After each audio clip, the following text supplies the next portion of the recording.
highest node systems of any cryptocurrency. These supernodes will bring network, economic, and technological improvements across the network. And the official Zencash wallet is available on Linux, Mac, Windows, and Android devices. Learn more at zencash.com. UPI reports a former agent of the Immigration and Customs Enforcement was sentenced to 3 years in prison on Monday for a scheme that involved charging immigrants facing deportation for deferrals. Clifton Divers of Michigan pled guilty in January to charges of bribery and conspiracy. He and Detroit attorney Charles Busey were accused of running a scheme in which Busey took money from immigrants to obtain deportation deferrals, which Divers obtained through his power as an ICE agent. Prosecutors said Divers and Busey conducted the operation over a 6-year period that ended in 2016 when they were officially charged. They allegedly pocketed more than $50,000. Assisting U.S. Attorney Don Eisen wrote in a court filing, instead of carrying out his duties with the integrity, honesty, and professionalism he vowed to do, Divers would advance only one mission with fervor: Attorney Charles Busey's quest to exploit one of the country's most sensitive immigration programs for their own personal enrichment. Busey also pled guilty and is currently serving a 3-year sentence. After Divers was sentenced on Monday, his attorney, Art Weiss, told the Detroit Free Press that he never took a dime from anyone. In 2115 New England, there are no borders, no states, and no regulations, yet never has a more peaceful and prosperous place existed. But Mr. Drake's security company has seen better days. Faced with the prospect of waning power, Mr. Drake intends to replace the anarchy of New England with a government. But at what cost? Will anybody care? And can anyone stop him? Anarchy in New England by Joe Jarvis is available from Amazon.com and all major bookstores.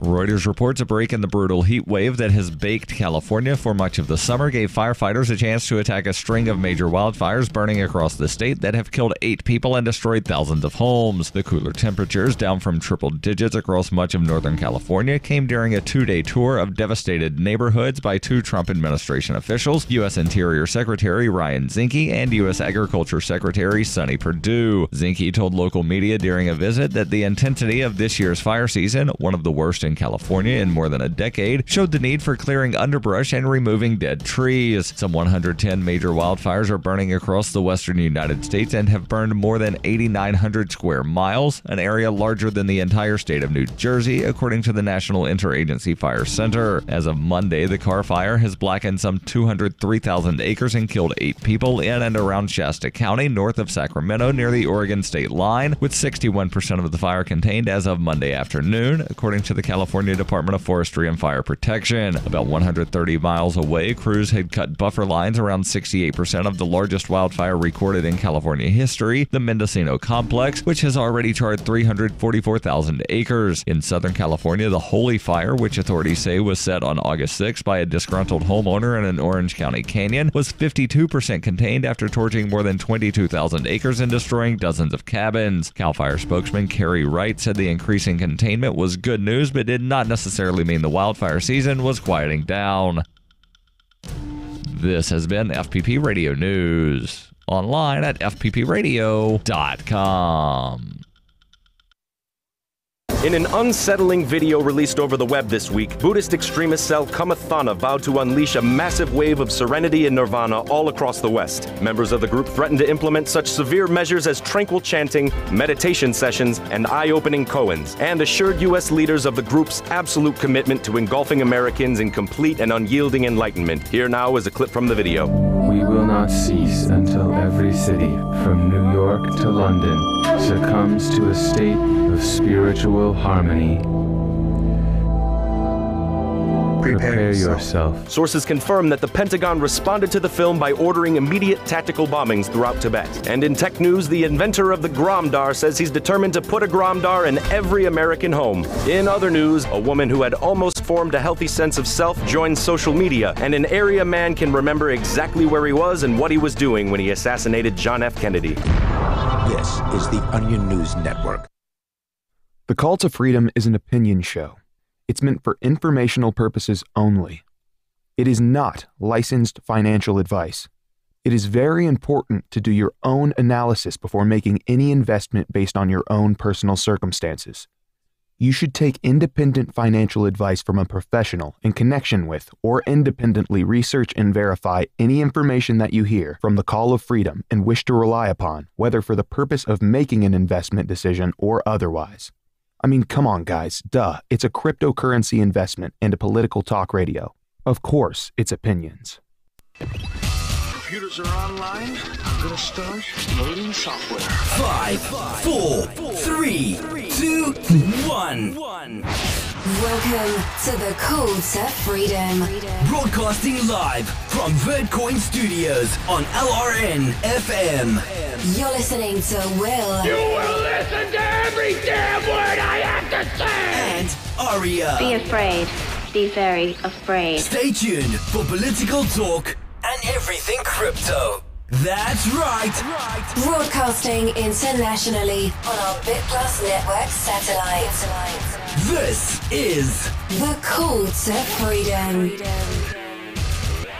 All right, let's boot it up.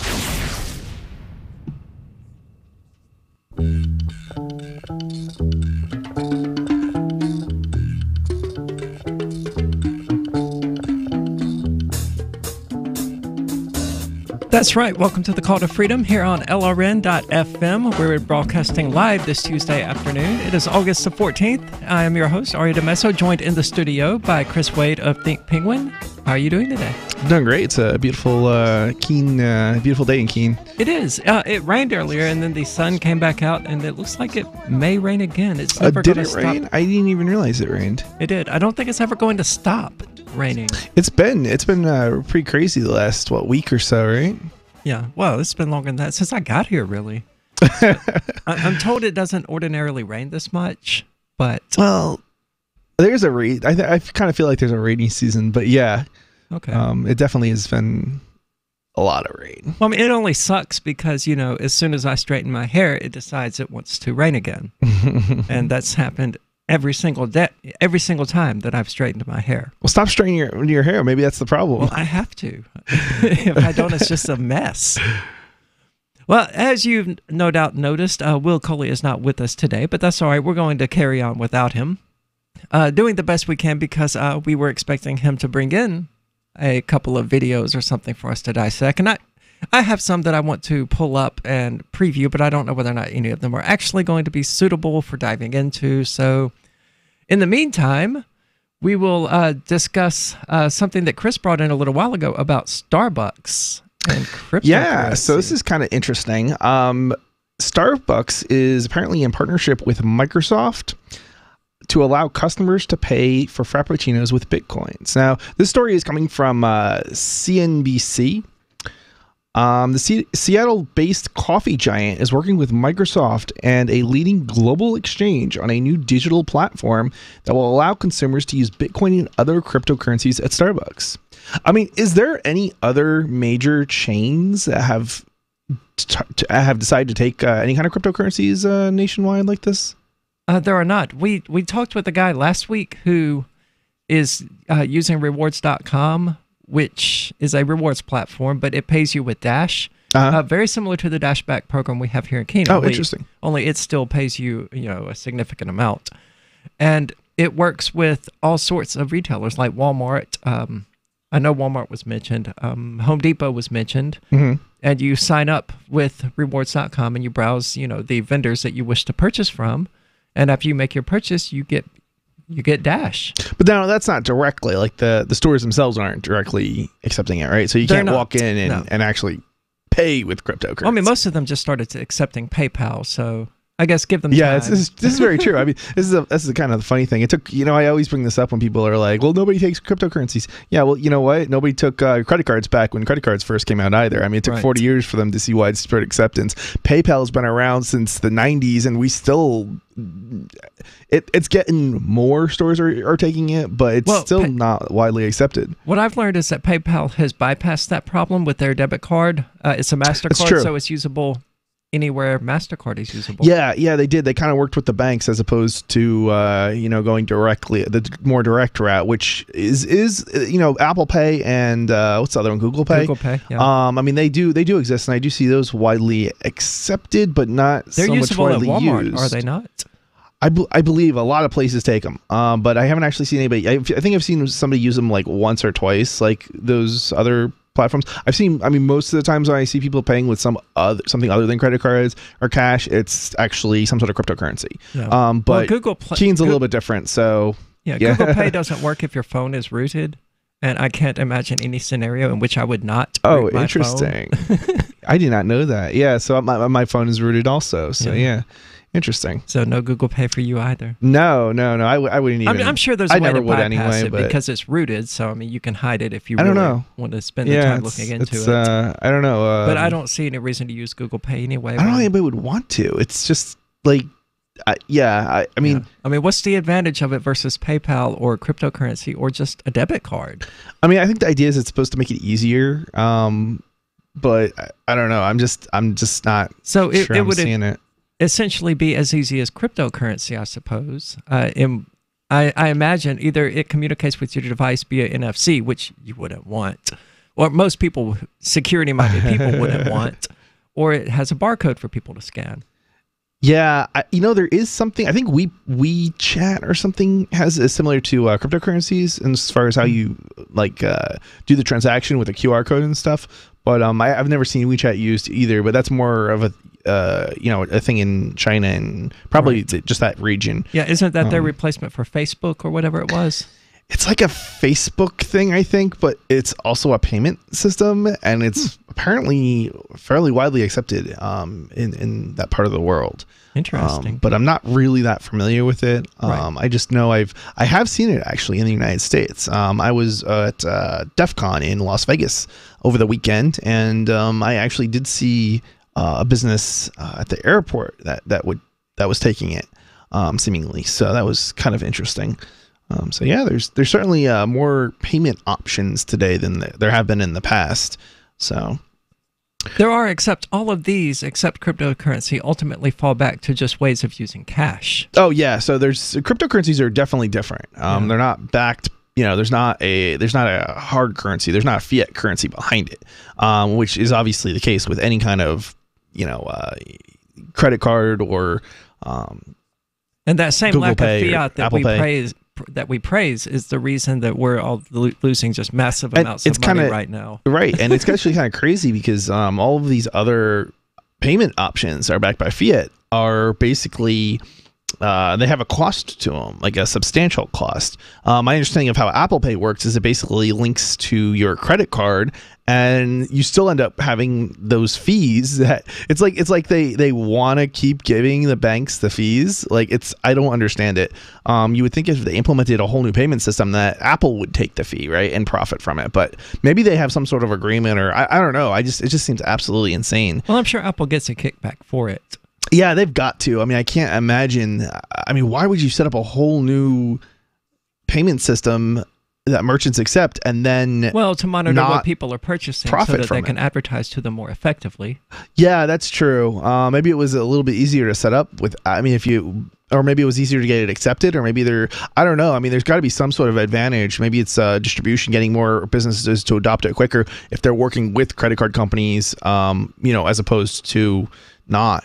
Yeah. But I don't know why the credit card companies would want to do it, considering they already have a monopoly. They don't have to make the cards in that event. But that's a negligible cost. That's a bank thing, not so much that's true. Credit the networks, right? Because there's a Visa, MasterCard, but that's not that's a transaction network, but that's not actually who issues the cards. It's the banks that issue the cards, and then the networks make money off it.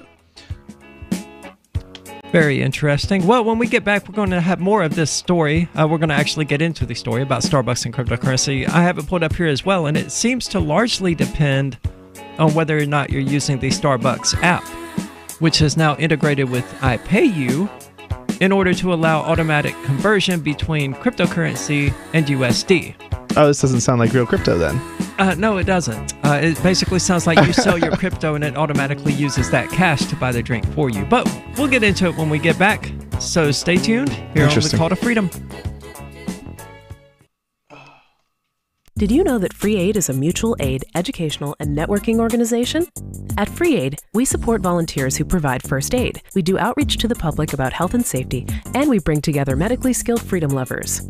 Free Aid is made possible by your generous support. Donors can receive great gifts like first aid kits, t-shirts, silver dime cards, and hoodies. The Free Aid Silver Dime Card Project is sponsored in part by Roberts & Roberts Brokerage, Freedom's Phoenix, and Don't Tread on Meme. Visit fr33aid.com. This is Michael Dean from the Freedom Fiends. I've run websites since 1996 and have used over a dozen web hosts in that time. AgristHosting.com is the only one that hasn't broken my heart. Agrist Hosting's uptime and service is stellar, and their DDoS mitigation is the best I've seen. That's important because if you tell the truth in this world, you'll ruffle feathers. And some people will try dirty tricks to silence your voice. No matter what the haters hit us with, Agrist Hosting keeps our websites online. If you have a mission-critical commercial presence or a world-changing activism site, you cannot tolerate any skullduggery. So go with agristhosting.com. Have a WordPress or blog site, but you're not satisfied with performance or uptime? Or just want raw hosting? Want to pay with Bitcoin? Agrist Hosting specializes in high-performance hosting with personalized service. Go to agristhosting.com and click on the button that says Get Hosted. That's agristhosting.com. There are lots of ways to listen to Free Talk Live. Our podcast has been around since podcasts began, and now the FTL feed is loaded with content besides our full show archives. Did you know that we make it easy for you to customize your podcast subscriptions? We have different feeds, one that includes only our full shows, one with just the Daily Digest, and one with just the Edgington Post. You decide what you listen to. It's quick and easy to customize your feeds at feeds.freetalklive.com. That's feeds.freetalklive.com. Radio is the most personal of mediums. I exist right now in your head. If you listen to Free Talk Live regularly, you know me. Free Talk Live is on more than 160 radio stations around the U.S. and has been downloaded on every continent around the world. Hundreds of thousands of listeners with ad packages from $600 a month to $6,000 a month. Imagine what we can do for your business, project, website, or idea. Email me, mark@freetalklive.com. LRN.FM now has a Discord. Discord is a free text and voice chat platform, and we now have our own server with a bunch of channels at discord.lrn.fm. You can join other listeners as they chat about various things during our live shows, or anytime, day or night. Discord software is available cross-platform, so you can have it on whatever device you want and take your chats anywhere. Join our Discord at discord.lrn.fm. That's discord.lrn.fm. Is spreading the message of liberty, cryptocurrency, and peace around the globe worth $2 per month to you? As you may already know, in addition to our internet feed, LRN.FM broadcasts on free-to-air satellite across North and Central America, as well as Sub-Saharan Africa. And we've been available on satellite for free 24/7 since 2010. The LRN.FM free-to-air satellite signal is reaching some of the most oppressive regimes in the world, and there's no doubt our ideas are making an impact. You can learn more about the channel's impact by watching the 3-minute video at fund.lrn.fm. If you'd like to help free minds globally with our ideas of liberty, cryptocurrency, and peace, you can donate as little as $2 per month via fund.lrn.fm. You can help us continue and expand our satellite broadcast to multiple continents. Visit fund.lrn.fm today, and thank you for your help. Don't forget to share the link on social media. That's fund.lrn.fm. Do you love Twitter? Make sure you favorite the LRN.FM Twitter account so you can receive our tweets at twitter.lrn.fm. That's twitter.lrn.fm. You are listening to the Call to Freedom on LRN.fm. Unasikiliza wito wa uhuru katika LRN.fm.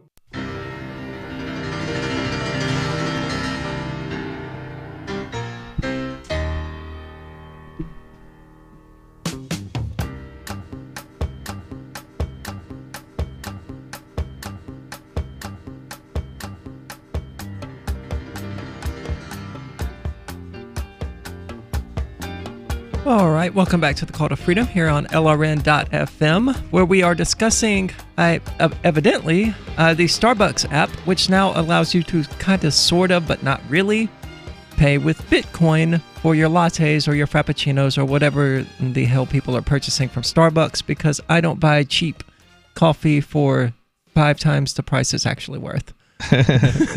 Yeah. All right, so Starbucks, along with Intercontinental Intercontinental Exchange, Microsoft, and BCG, among others, is working to launch a new company called Bakkt, that will enable consumers and institutions to buy, sell, store, and spend cryptocurrencies on the global network by November.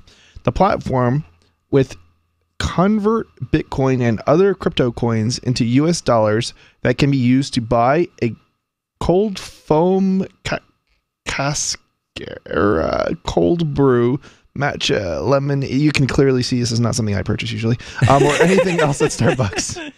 So, I mean, yeah, it sounds like what they're essentially trying to do is like what AnyPay does, except they're trying to pocket the crypto and shell out cash on your behalf. Oh, okay. So it's sort of like AnyPay. So I don't know. Then that maybe is accepting crypto. As long as I'm, as a user, able to go in, scan something, and hit send with a cryptocurrency, that's probably valid. I mean, it may not be as ideal as AnyPay in that the business then doesn't go and spend the crypto, obviously. Well, the business doesn't even get the crypto.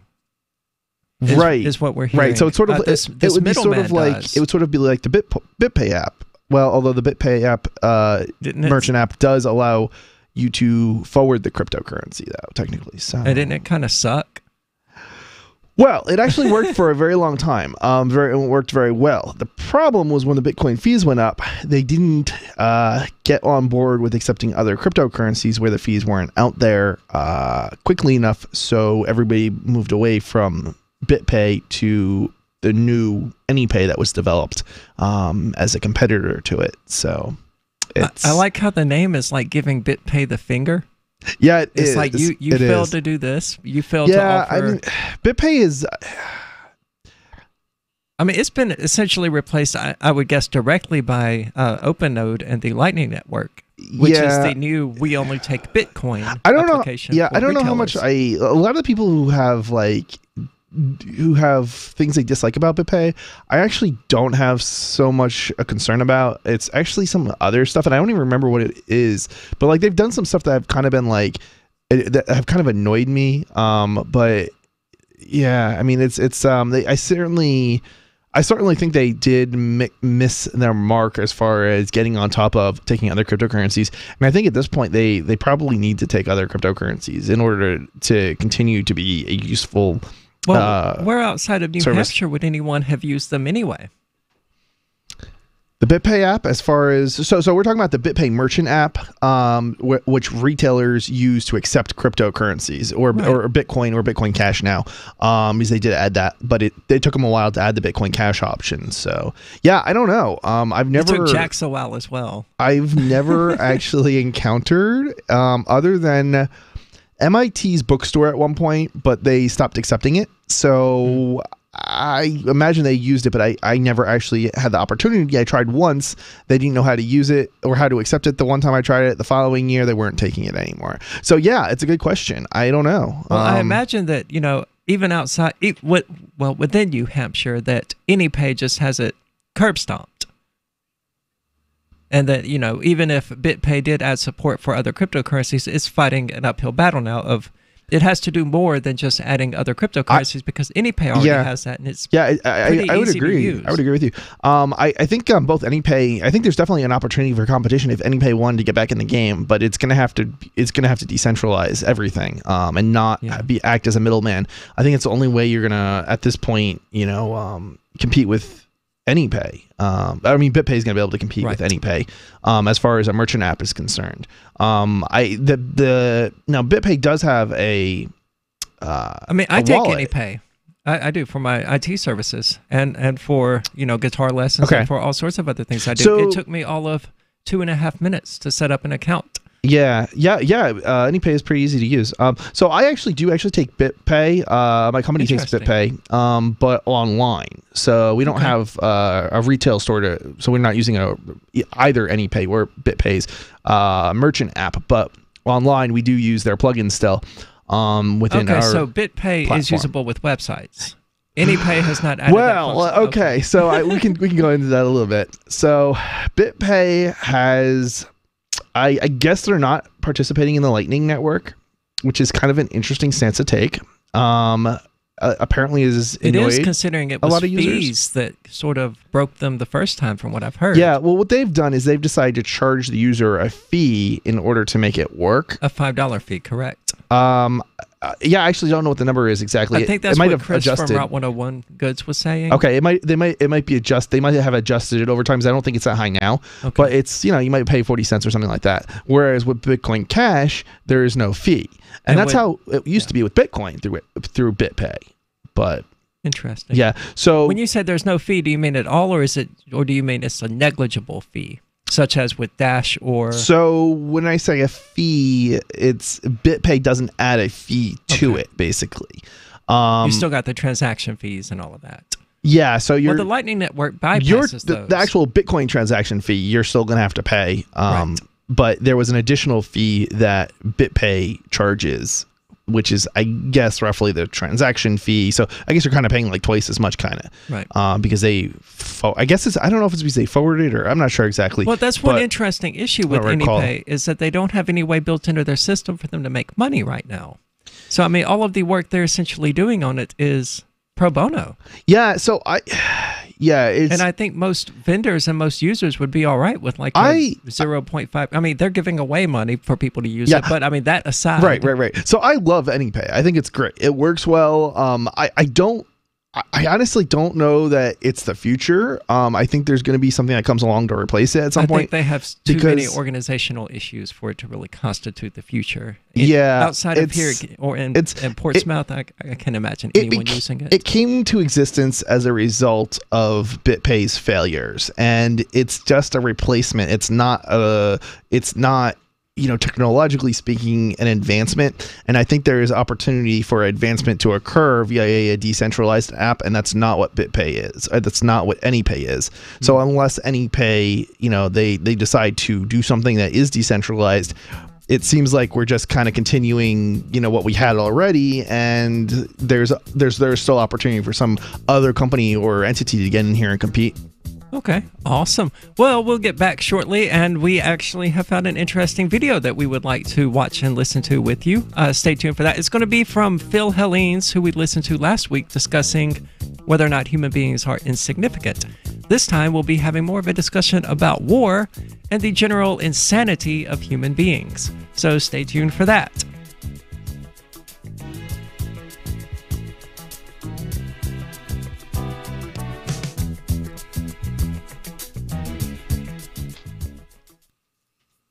Shoppers at a Hannaford supermarket could only speculate that the middle-aged woman angrily demanding a price check on a pack of rice pudding was once a carefree youth. I don't care what it says on your screen.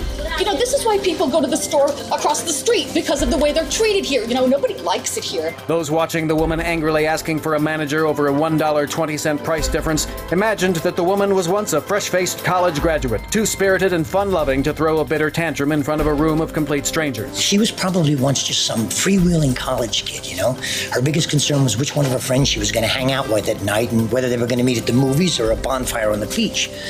Now look at her.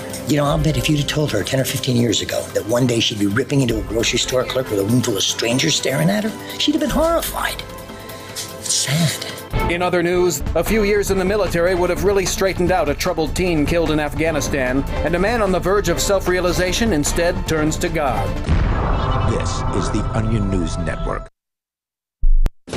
This Your Family Today tip is brought to you by Boost Kid Essentials Nutritionally Complete Drink, providing your picky eater with essential nutrition and great taste in one drink. Visit us at kidessentials.com. To make sure your kids eat healthy, follow the 5-a-day plan. Serve 3 servings of vegetables and 2 servings of fruit daily. Remember, a serving could just mean a piece of fruit or a half cup of veggies. If your kids are picky eaters, ask a nutritionist about other sources. For more tips like these, visit us at parenthood.com/yourfamilytoday. Since time began, tyrants have taken aim at personal liberties. Now there's a movie that aims back. The government has no more right to tell us what to put in our bodies than they have to take our guns or tell us what books we can read. 6 drug police were eaten by bears while raiding a marijuana farm. On your knees, you dirty hippies! Jesus. On your knees! What's the problem, officer? Today, many cops who enforce pot laws do so only because it provides them with cushy jobs, good benefits, and a chance to push people around. I was an undercover narcotics officer. The drug war is nothing but a farce. The Second Amendment says you got to keep you and your gat intact. Guns and Weed, The Road to Freedom. A film by Michael W. Dean and Nima Vadadi. DVD available now at gunsandweed.com or on Amazon. That's gunsandweed.com. Makes the perfect gift. Remember, that's gunsandweed.com. Did you know you can get news updates about what's happening with the Liberty Radio Network delivered in the way you prefer? You can sign up for our email updates at updates.lrn.fm. Plus, you can stay in the loop by joining our Facebook profile at facebook.lrn.fm or follow us at Twitter at twitter.lrn.fm. It's all free, so sign up now at updates.lrn.fm for news updates delivered to your email box, facebook.lrn.fm to follow our Facebook page, and twitter.lrn.fm to receive our tweets. Phone records, financial and location data, Prism, Tempora, X-Keyscore, Boundless Informant.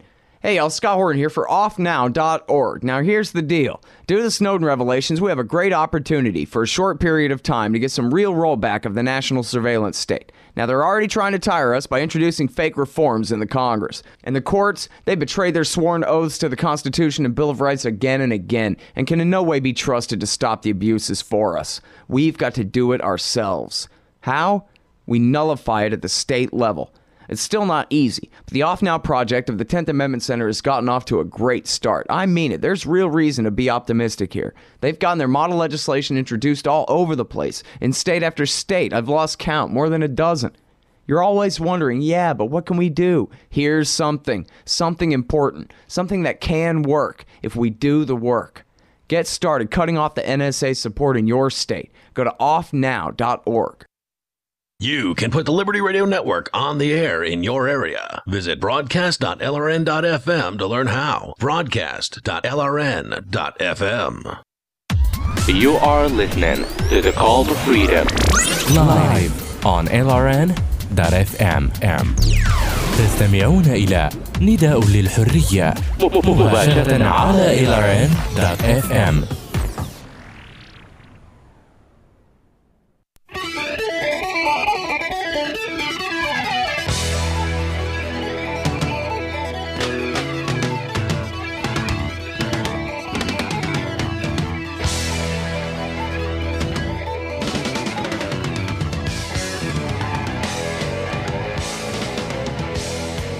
All right, welcome back to the Call to Freedom here on LRN.FM. And as we talked about before we went out to the break, I want to play a short little video. It's about 7 minutes long, but only like the first 5 minutes of it actually constitute content. So let's go ahead and get straight into that and hear Phil Hellenes use an analogy involving some otter critters or something like that to explain why humans have lost their minds.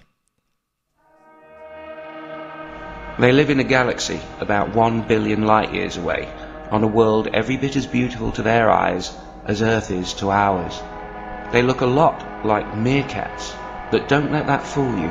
From humble beginnings, their libraries and databases now contain the fine details of their biological evolution and the history of the wider cosmos.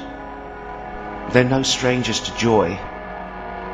They have art, poetry, music, epic dramas and myths. They're courageous and curious. Most would die for their children. Many would die to protect the offspring of others. Some are even willing to die to protect other species. Individually, they seem naturally peaceful, for the most part, when not under survival stress. They're capable of living in cities by the millions, where the vast majority will never see a single murder with their own eyes, in a lifetime 3, 4, or sometimes 5 times longer than it used to be, thanks to their science. Yet, as any intelligent visitor in orbit would soon notice if they had a powerful enough zoom lens, every now and then they blow each other up. They blow themselves up. You can see the blood from orbit. A busy marketplace, a flash, a crater, pieces of children. There's a city that the locals call, with no trace of irony, the home of peace. They say it was here thousands of years ago that the creator of the universe, who happened to look a lot like a male meerkat, stepped out of a cloud and told all within earshot that Saturday was his favourite day of the week, and that females should do what they are told and have lots of babies, and everyone should be nice to each other. And then he disappeared, saying he'd be back at the end of the world. Then, a little later, someone else said he was that god, and though it was true that people... Okay, sorry about that. I did not remember this being so religiously inclined. I thought it was more generalized than that. I don't have any interest in listening to a show where our main host is a Muslim imam, listening to this guy rant about religious wars and things like that, because we haven't had a religious war in quite a long time.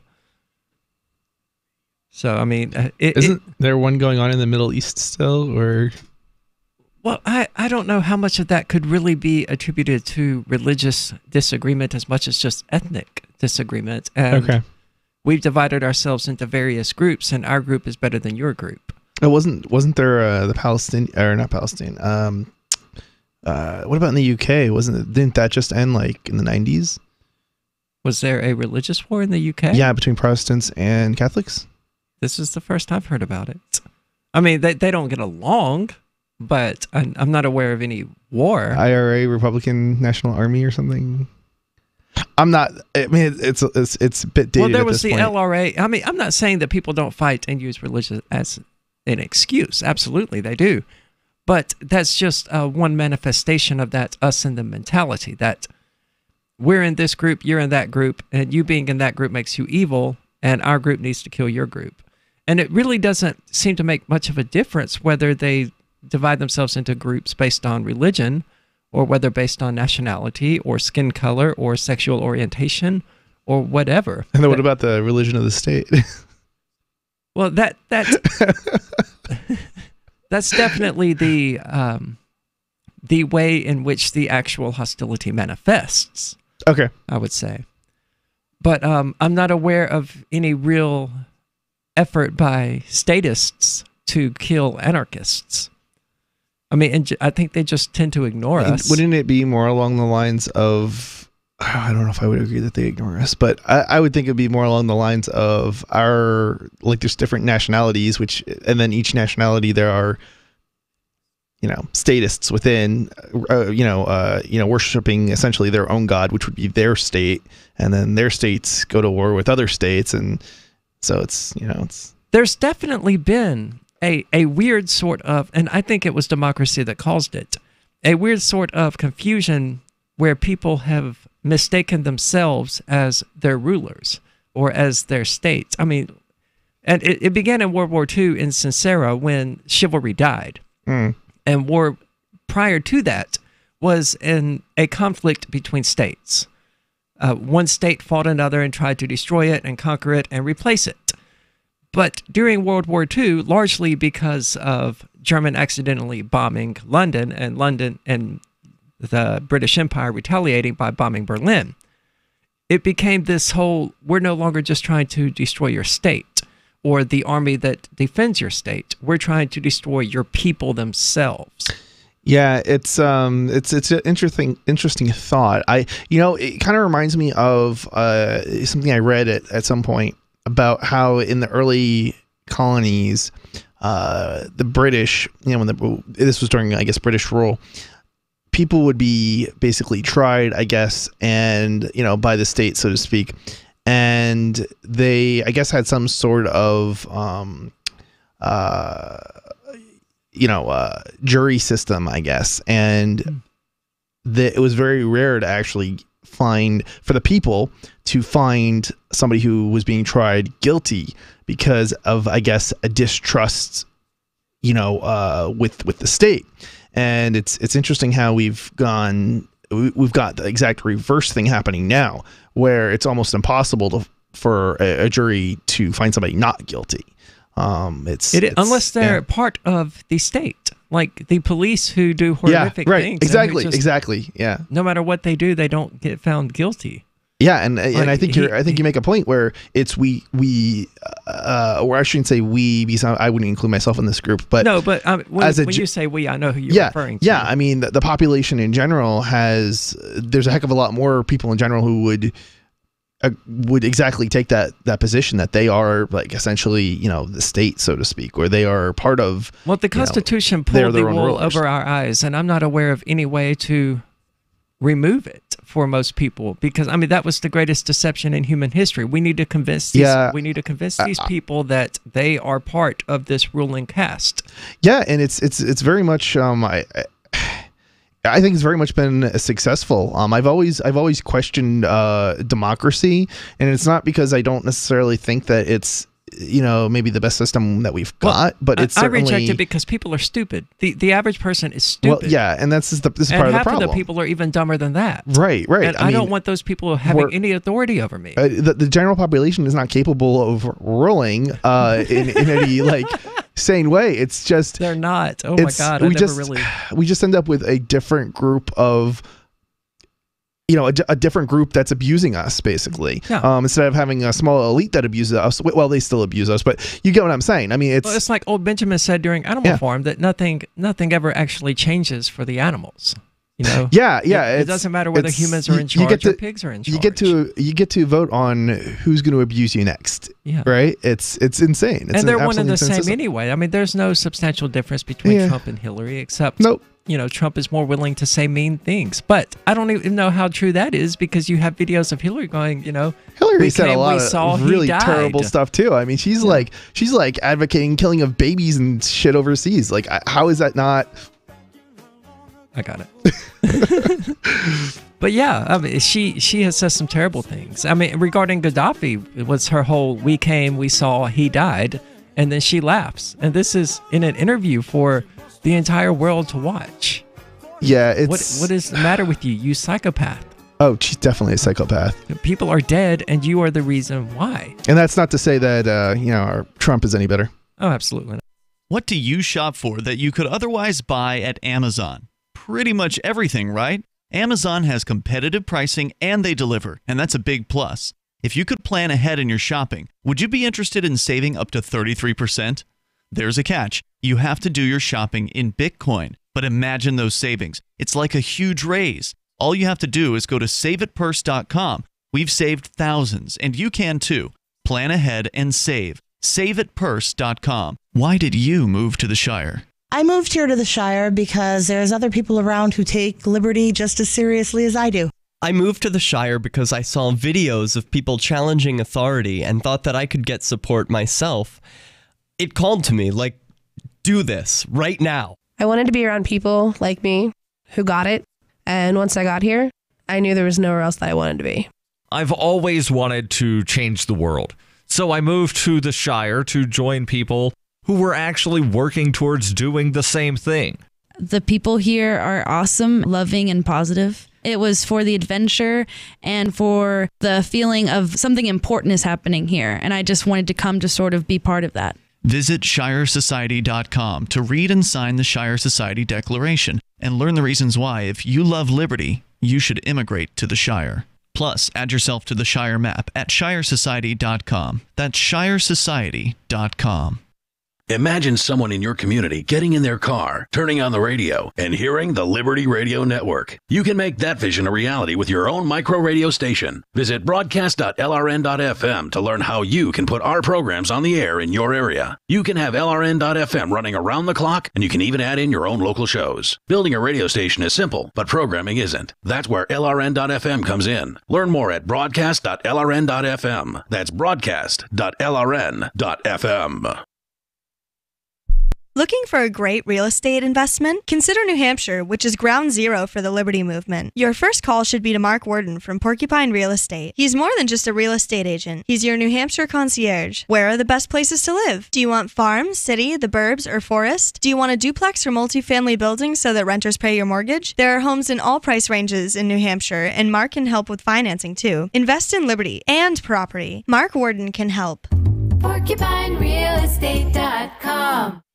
The 3 most important things you can do for LRN.FM are 1. Let your friends know you're listening to LRN.FM on your social networking profile. 2. Buy the things you buy online through shop.lrn.fm. 3. Give $5 a month to the AMP program at amp.lrn.fm. It's my firm belief that the AMP program is the best use of your charitable dollar among liberty-oriented groups. Support all your favorite organizations, but make sure you give $5 a month to the AMP program at amp.lrn.fm. So the protection of life, liberty, and property is what the Free State Project is all about. But it's an effort to move 20,000 people who understand. It's about demonstrating to the entire country that, yeah, we can have a free market, a truly free market. Making it just a freer, great place to live. It's the world's largest voluntarist libertarian community, and it's only getting bigger. That's amazing, to be able to move to a place where other people passionately believe in being free and independent. What the Free State Project is managing to do, though, is to put their money where their mouth is. Physically getting up across the country and saying, let's go someplace and let's demonstrate the power of these ideas. There's a lot of kind of philosophy that surrounds liberty. There's a lot of thinking about it and talking about it. But here in New Hampshire, people are doing it. 101 Reasons Liberty Lives in New Hampshire, a documentary by Free State Project Early Movers. Watch it free at 101reasonsfilm.com. 101reasonsfilm.com. Help get LRN.FM into more ears. Visit promote.lrn.fm for a free bumper sticker, flyers, banners, graphics, and more. Promote.lrn.fm. This is Angel Clark, and you're listening to The Call to Freedom on LRN.fm.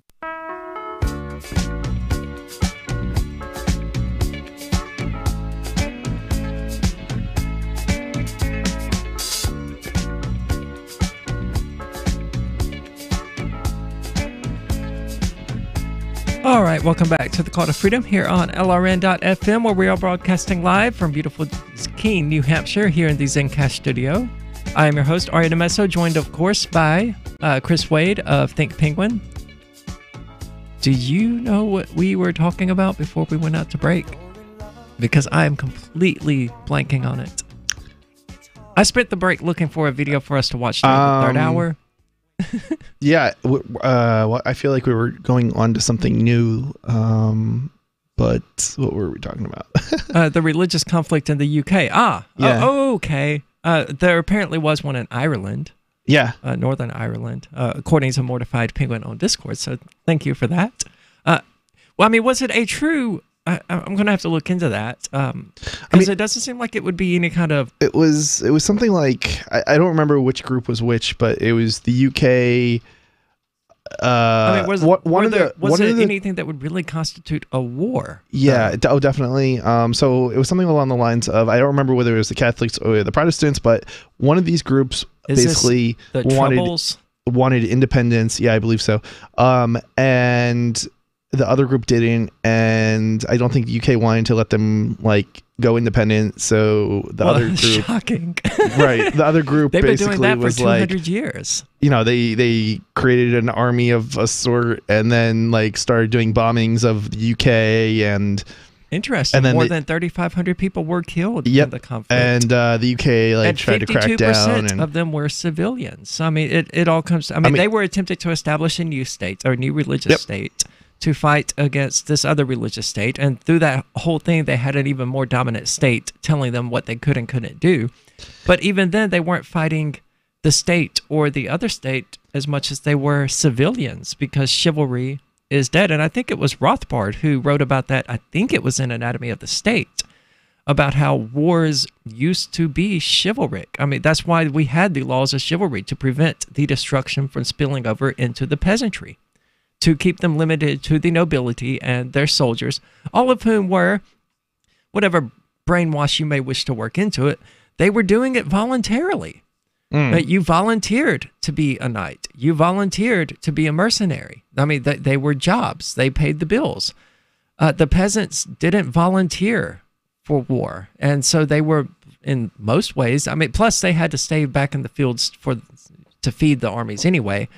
But beyond that, it was a largely voluntary, I'm getting this group of people together, and we're going to come over there and kill your group of people that you voluntarily gotten together. But during World War II, and possibly during World War I, but I don't think it actually happened during one, or at least not in the scale that we've seen since World War II and since the widespread destruction of civilians ever since. I mean, Hiroshima and Nagasaki would be the prime examples. Nagasaki wasn't even a military target. It just had some ports. You don't even need people anymore for wars of... Actually, Nagasaki was. It was Hiroshima that wasn't the military target. Sorry. Yeah, I mean, you don't even need wars of, like lots of soldiers anymore. You just need a few nukes and magically everybody dies. Yeah.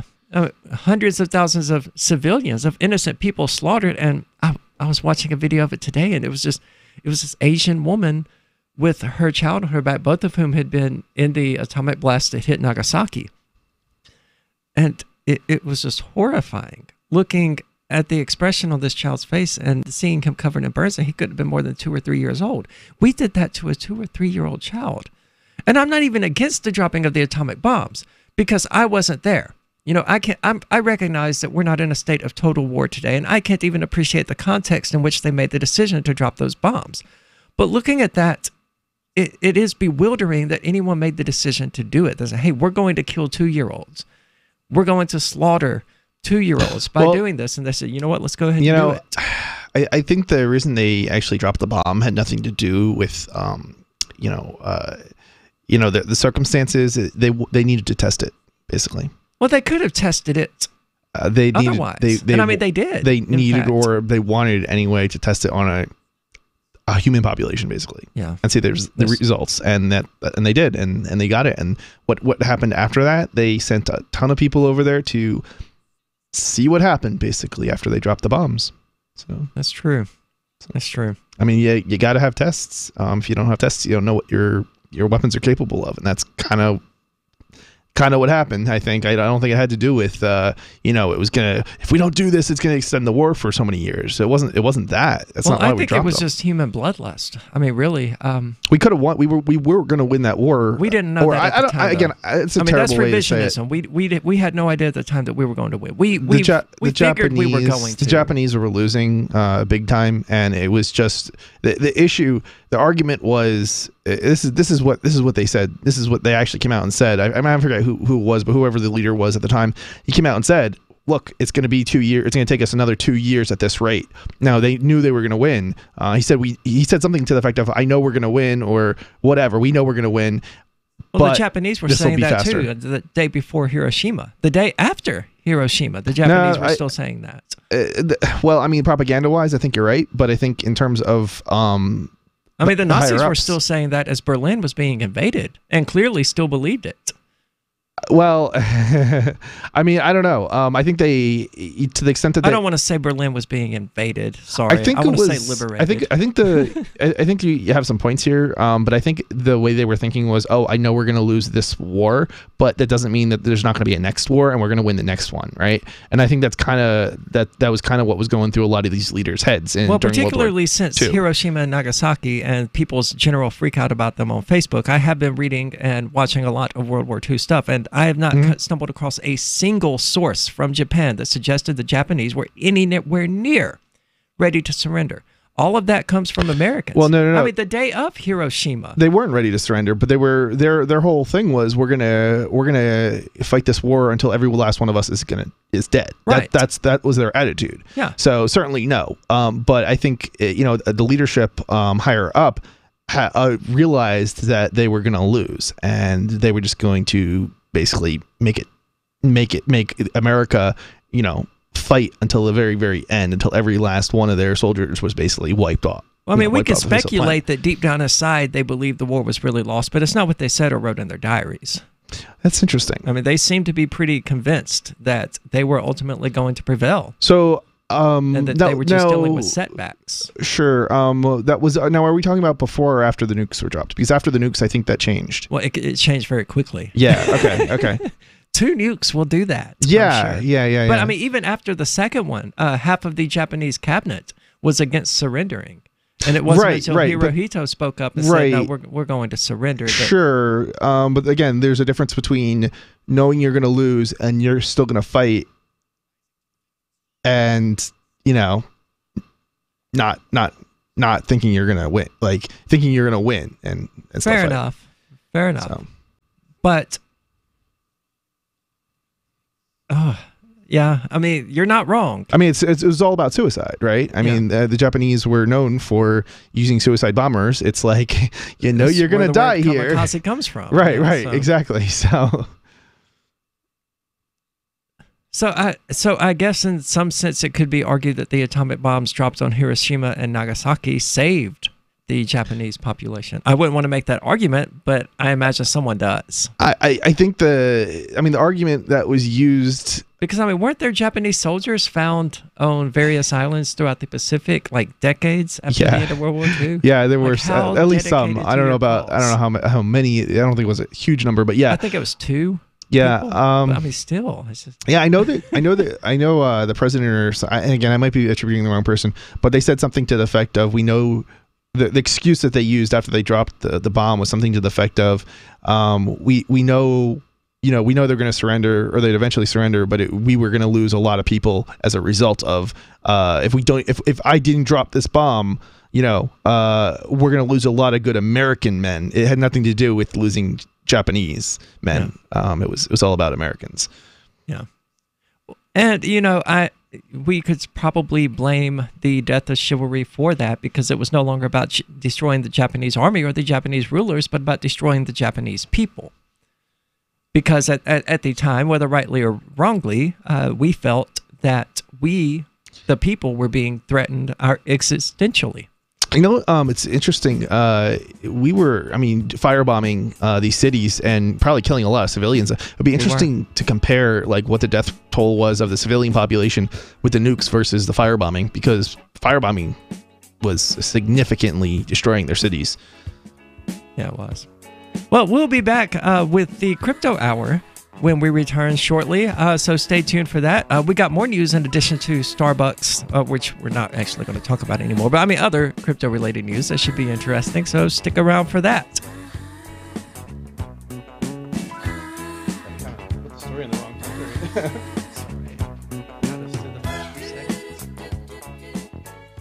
Yeah, it did. The easiest thing in the world for a reader to do is to stop reading, according to the late, great Barney Kilgore, who became managing editor of the Wall Street Journal in 1941 and grew the paper's circulation from 33,000 to 1 million by the 60s. And he'd be pleased to know that his paper is one of the few that people now pay to read online. Someone else pre-internet who realized that attention is fragile? Motown Records founder Berry Gordy. In the early 60s, when his label dominated the charts, he'd bring a dozen real people into the Hitsville, USA studios and audition songs. And he'd ask, if you were down to your last dollar, would you spend it on this record or would you buy a sandwich? Today, attention span seems like an oxymoron. For tips on cutting through the clutter, hit survivalspeech.com. I'm Holland Cook. Did you know we've taken our LRN.FM telephone listen line to a new level with the LRN.FM audio on demand line? Now you can call 712-770-8447 anytime and listen to LRN.FM's live feed. And you can listen to a bunch of our original shows on demand. Long distance fees may apply. Just dial 712-770-8447 and choose from the menu. 712-770-8447. Are you tired of governments murdering people around the world? Stop using their money. There is an alternative. Bitcoin is a stateless, free market, non-political currency. Bitcoin cannot be inflated or controlled by any government. By using their money, you are helping the state. Stop doing it! You have an incredible alternative available now. Learn it, use it, spread it. Get started with Bitcoin at Bitcoin.com. That's Bitcoin.com.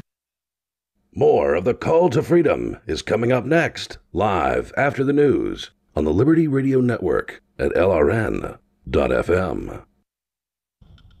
From Keene in the Shire, the Liberty Media capital of the world, this is Daryl W. Perry, host of FPP Radio News for Tuesday, August 14th, 2018. Silver is trading at $15.05 per ounce. Gold is valued at $1,196 per ounce. Zencash is trading at $17, and the average price of Bitcoin is $6,034.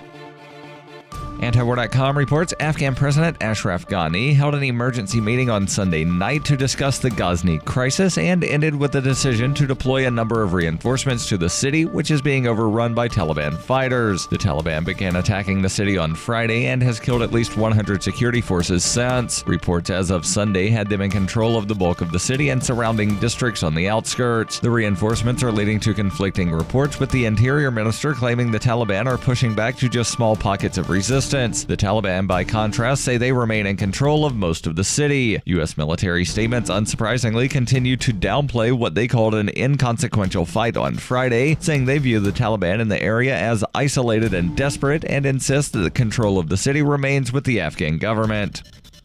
Zencash is an end-to-end encrypted system with zero-knowledge technology over which communications, data, or value can be securely transmitted and stored. With both secure nodes and supernodes, Zencash recently surpassed 17,000 nodes, which means Zencash has one of the largest node systems of any cryptocurrency. These supernodes will bring network, economic, and technological improvements across the network. And the official Zencash wallet is available on Linux, Mac, Windows, and Android devices. Learn more at zencash.com.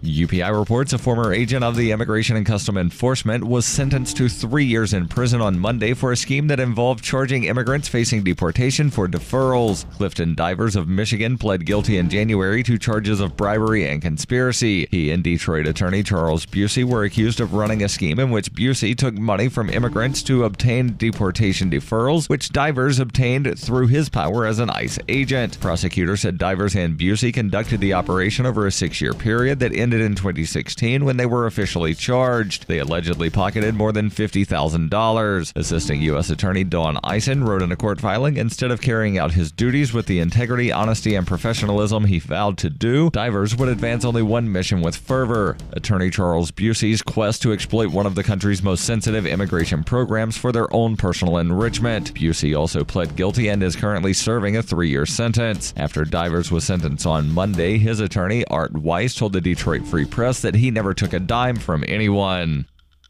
In 2115 New England, there are no borders, no states, and no regulations, yet never has a more peaceful and prosperous place existed. But Mr. Drake Security Company has seen better days. Faced with the prospect of waning power, Mr. Drake intends to replace the anarchy of New England with a government. But at what cost? Will anybody care? And can anyone stop him? Anarchy in New England by Joe Jarvis is available from Amazon.com and all major bookstores.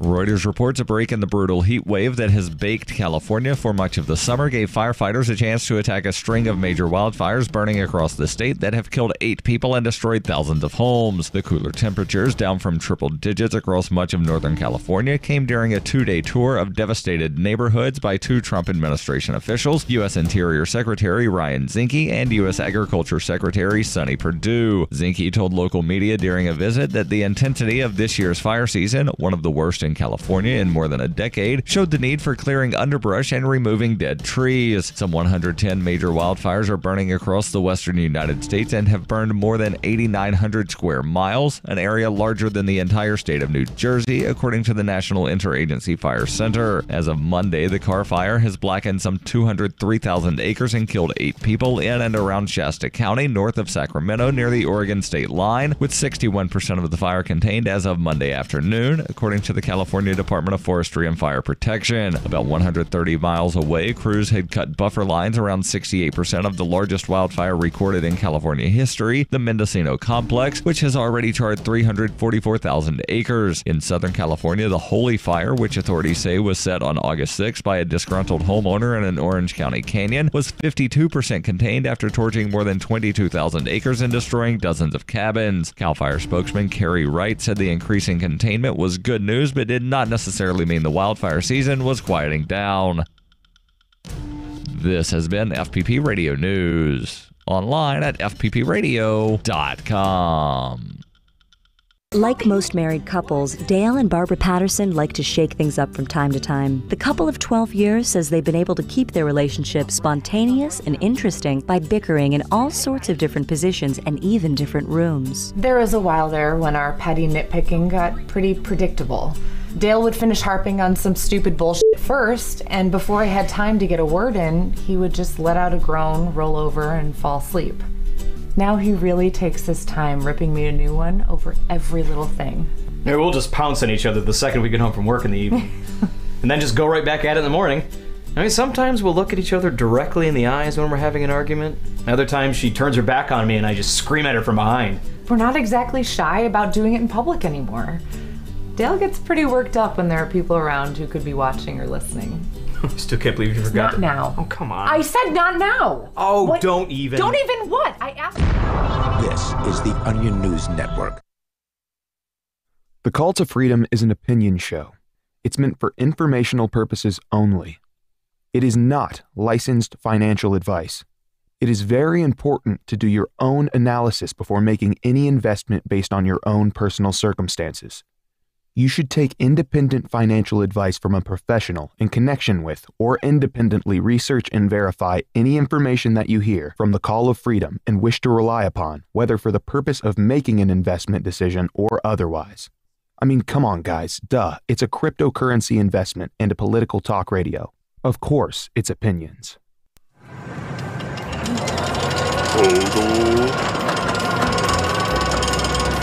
Hodl. Hodl.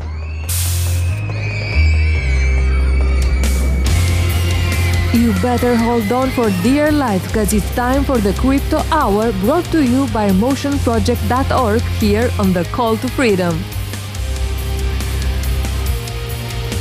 That's right. Welcome back to the Call to Freedom here on LRN.FM, where it is the Crypto Hour, as the song says, brought to you by motionproject.org. Now, we do have 10 free Motion coins to give away, so give us a call at 603-283-6160 and claim your free Motion coins. All you have to do is install the wallet, and we'll send them right over to you. There is no catch, no hook, no any of that kind of crap generally associated with all of these giveaway scams that you'll find on Twitter. We actually are a legit radio show who enjoys giving away crypto. Now, Motion Project is sort of the GoFundMe of cryptocurrency, in that they facilitate the creation of other projects. So check them out at motionproject.org. Now, to be fair, Motion coins, 10 of them would not be worth a whole lot right now. But that's because cryptocurrency in general, it's a bloodbath out here. It's the best way to put it, really. According to news.bitcoin.com, when it comes to cryptocurrency markets today, on August the 14th, there's an awful lot of blood in the streets. Getting a bit ahead of myself, leading up until this Tuesday, a great majority of cryptocurrency markets have lost considerable value over the last few days. Since our last markets update this past Saturday, the overall cryptocurrency capitalization as a whole has dropped significantly by losing $20 billion US. This is due to the they're so repetitive. A great majority of coins are seeing losses between 3 to 25% today, as many assets have touched their previous bottoms or lower. Now, I hold a lot of Litecoin, and I will tell you right now that I have lost about 50%.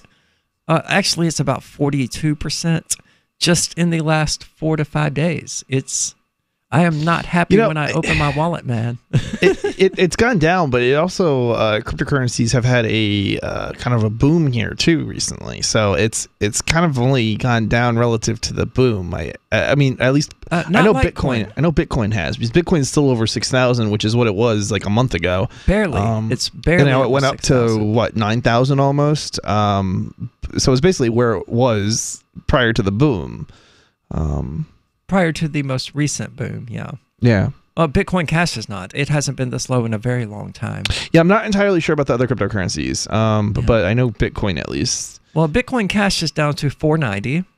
Okay. Which is the lowest I've ever seen it. Dash is lower than Ethereum, which is the first time I've seen that since I started following cryptocurrencies. Most of my Litecoin was purchased between the $40 and $75 to $80 range. I haven't purchased any in pretty much since the crash in January. I bought a little bit, but I'm waiting for it to just bottom out. And as I've said repeatedly, I don't think we're anywhere near that point. I expect Bitcoin. Really? Yeah, I expect Bitcoin to hit $500 before we've reached the bottom of this. Why? It's hard to explain why. I wasn't able to explain why I said that Trump was going to win the election either, and I was also right about that. In November of 2015, I was right about that when I said that he was going to win the primary and then he was going to beat Hillary in the general election. But I wasn't able to really give a concrete reason for it. As far as cryptocurrencies go, I would say it's because the excitement has worn off, but I don't mean that in the sense that I've normally said it. I mean, yeah, we're not out there promoting cryptocurrencies constantly like we were, a year ago. But I mean, more than that, the general population now, or the, ideas follow an arc. You have the early, you have the innovators, the first 5% who adopt something, and then you have the early adopters, the next 10 to 15%, then you have mass appeal, and then it just starts to taper off again with another 10 to 15% who are the late arrivers, and the last 5 to 10% who are just I mean, I would agree with you that it's but we've already gotten it's overvalued, or it was at least. Well, we've already gotten that next plateau, that 10 to 15% of people. Okay. We've already got them to look into it, and they lost a bunch of money because they came into it during November and December when Bitcoin and all of the others were just, where is this awesome train going to stop? And then it crashed, and everybody lost a lot of money. I was getting messages from people I never talked to saying, hey, what do you think? How would you recommend I buy Bitcoin? Or what do you think about Ripple? Oh, God. Yeah, I got that a lot. Because, I mean, these were the ordinary people. They were the next group of people who were going to come into cryptocurrency, and they did, and they lost a lot of money. So now it's not simply a matter of reaching the next level of adoption, because we've already reached them. They got in, they lost money, they're getting out. Yeah, I mean, this is kind of I agree that there's too many people who are investors as opposed to spending it and accepting it and so forth. Well, I think I'm sorry about all of that. Yeah. I think I'm changing my position on how I feel about investing or holding it as an investment, because I mean, it can still be a currency even if you're not willing to spend it. Yeah, okay. I mean, if you're just cashing out to fiat currency, though. Okay, yeah, that's drastically different. Yeah. Buying Bitcoin at $6,000 and waiting until it's $9,000 to sell it is. I mean, I'm not gonna flipping. I'm against flipping. Yeah, I'm not gonna say the fiat. If somebody just holds it and never spends their fiat currency, it's not a currency. But at the same time, when they do go to, eventually they're not gonna. I don't see people with fiat currency converting to gold before they go to spend it, right? So, I don't know. Well, in some places, I really hate how Bitcoin.com insists on calling Bitcoin Core. They really need to be slapped for that. Yeah. Honestly, I just just keep calling it Bitcoin, and it's Bitcoin. If you support, Bitcoin Cash, that's cool, but I would call it Bitcoin Cash. I mean, it's still a fork. It's still, I even agree that it's the truest to the original blockchain. Yeah, I don't necessarily disagree with that. That doesn't matter. That's not what determines what is and isn't Bitcoin. The most popular one is what determines that, because that's how words work. Like if another country started calling itself the United States and they had a population of 10 billion, they would become the United States. And we could call ourselves the United States Cash. I would kind of say that the determination of the name would be determined based on the core developers, basically. I mean, none of the core developers in it now were in it then. If there's a continuation and there's a clear continuation, whether or not the original developers are still there is irrelevant. It's whoever has control over it. I mean, I may not agree. I might not like the people who are in control over it, but they are still in control over it. Well, I mean, they are, but if they called it, like if the people at Ripple wanted to call Ripple Bitcoin, I mean, just because they call it Bitcoin doesn't make it Bitcoin. We, the people who are using it in everyday language, are the ones who determine what is and isn't Bitcoin. I mean, just because the developers at Ripple go, oh, no, we're calling our token Ripple, Bitcoin now, wouldn't make it true. And most people wouldn't accept it as Bitcoin. Yeah, I mean, but it would be us to veto that. And I think it's sort of the way the market. I think the name is essentially controlled or by a certain group. In that group, it doesn't really matter if it's the same people or not, as long as it's a continuation of those original, people. That's what matters. Well, I don't agree, but we'll be back with. We're going to move on from the bloodbath because it's depressing. It is. And we'll discuss how Venezuela just doesn't seem to get it at all.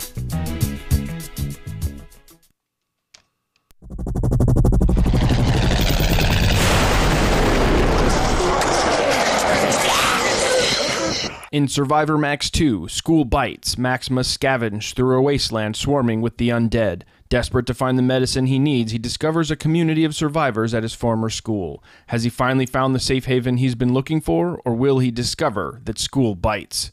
Look for Survivor Max on Facebook, read reviews on Amazon, and read Chapter 1 at SurvivorMax.com. Join Daryl W. Perry on Peace, Love, Liberty Radio as he brings you news, views, and opinions while promoting the ideas of peaceful interaction. The FBI or CIA or NSA or any other government agency could also go to the FISA court and say that we want information on anyone associated with anyone who is under investigation by the FBI. If they could somehow connect you, my listener, to me, then you could possibly be subject to investigation by the FBI, the NSA, the CIA, or any other government agency. Not because I directly am under investigation that I am aware of, but as a donor to antiwar.com and knowing that they have been investigated by the FBI, then it's very possible. Peace, Love, Liberty Radio, online at fppradio.com. Some of you asked, and now we've delivered. LRN.FM's live Keene, New Hampshire studio shows are now streamed in HD on Twitch. Visit our channel at twitch.lrn.fm and give it a follow. If you have Amazon Prime, you get one free subscription on Twitch. If you use it on our channel, Twitch will give LRN.FM a monthly piece of your Prime subscription cost. So please watch, follow, share, and subscribe to twitch.lrn.fm. That's twitch.lrn.fm. I love My Magic Mud. I drink a lot of coffee. I had stains on my teeth. Then I found My Magic Mud, and I was told it would remove stains. So I paid attention when I brushed the first time. My Magic Mud is black tooth powder, and the difference it made in my teeth in one application was noticeable. With 4, my teeth were as white as you normal folks out there. Please go to mymagicmud.com and buy a jar. There's 150 applications for $25. You can use Bitcoin, mymagicmud.com. Did you know you can listen to LRN.FM via our free-to-air satellite channels? We have channels over nearly all of North America and much of Africa. All you need is an affordable receiver and a dish as small as 30 inches. There are no monthly fees. Learn more at sat.lrn.fm. Plus, if you are a broadcaster or want to be one, this is a good delivery method for our content. See our coverage maps and get details at sat.lrn.fm. That's sat.lrn.fm. sat.lrn.fm. Is spreading the message of liberty, cryptocurrency, and peace around the globe worth $2 per month to you? As you may already know, in addition to our internet feed, LRN.FM broadcasts on free-to-air satellite across North and Central America, as well as Sub-Saharan Africa. And we've been available on satellite for free 24/7 since 2010. The LRN.FM free-to-air satellite signal is reaching some of the most oppressive regimes in the world, and there's no doubt our ideas are making an impact. You can learn more about the channel's impact by watching the 3-minute video at fund.lrn.fm. If you'd like to help free minds globally with our ideas of liberty, cryptocurrency, and peace, you can donate as little as $2 per month via fund.lrn.fm. You can help us continue and expand our satellite broadcast to multiple continents. Visit fund.lrn.fm today, and thank you for your help. Don't forget to share the link on social media. That's fund.lrn.fm. Some of our live shows are streamed in HD on Twitch. Please follow and share at twitch.lrn.fm. That's twitch.lrn.fm. You're listening to the Call to Freedom on LRN.FM. تستمتعون إلى برنامج نداء للحرية مباشرة على LRN.FM.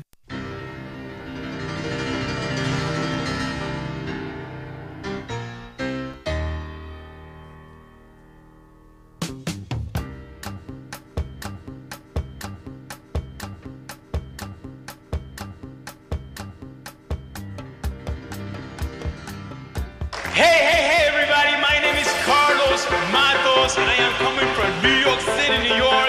Let me tell you guys that I am so excited, I am so happy, I am really so thrilled to be right now sharing this amazing, glorious, super, and exciting moment of my life with all of you guys. And let me tell you that we are really changing the world as we know it. The world is not anymore the way it used to be. No. That's right. Welcome back to the Call to Freedom here on LRN.FM. This is the Crypto Hour brought to you by MotionProject.org. And you know what that means. That means we're going to be talking about idiots and scams and people trying to take your money. Which means today we're discussing Venezuela and the Petro and how Venezuela's Constituent Assembly has attempting to reform the country's constitution such that it includes a central bank for cryptocurrencies, which completely defeats the point. Herman Esquerra, a member of Venezuela's National Constituent Assembly, because in case you've missed the news, socialism has failed, Venezuela is collapsing, and the best thing they can come up with to do about it is rewrite the constitution. Ideally, to get rid of socialism. He has revealed the Assembly's plan for cryptocurrencies in an interview with Reuters in Caracas on Thursday. He said, "The National Constituent Assembly of Venezuela is preparing a reform to the Constitution that would include a central bank for crypto assets and a superior court to the Supreme Court of Justice."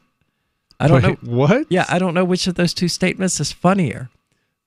If there is a superior court, then it's not the Supreme Court.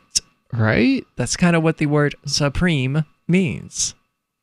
But, and you know, if it goes through a central bank, it's not real crypto. I mean, it can be encrypted, but it's not what we would call crypto.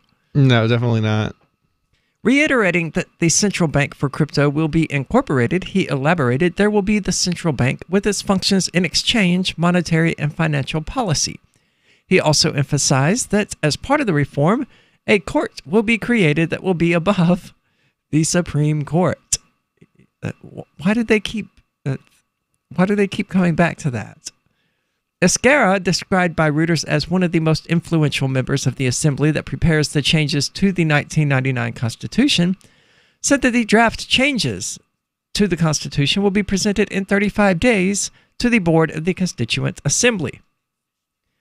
In May of last year, Maduro called for a Constituent Assembly to draft a new constitution to replace the 1999 constitution of his predecessor, Hugo Chavez.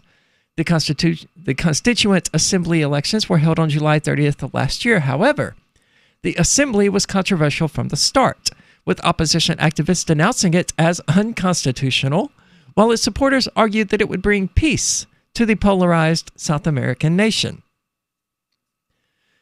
Esquerra further elaborated, the reform is expected to include the Petro, a cryptocurrency announced by the government of President Nicolas Maduro in February as a way to increase its foreign exchange earnings in the midst of the economic crisis and sanctions imposed by the United States. They're going to blame the United States for the fall of socialism, aren't they? Like, crap, this didn't work again. It was those stupid capitalists with their superior system defeating our inferior one.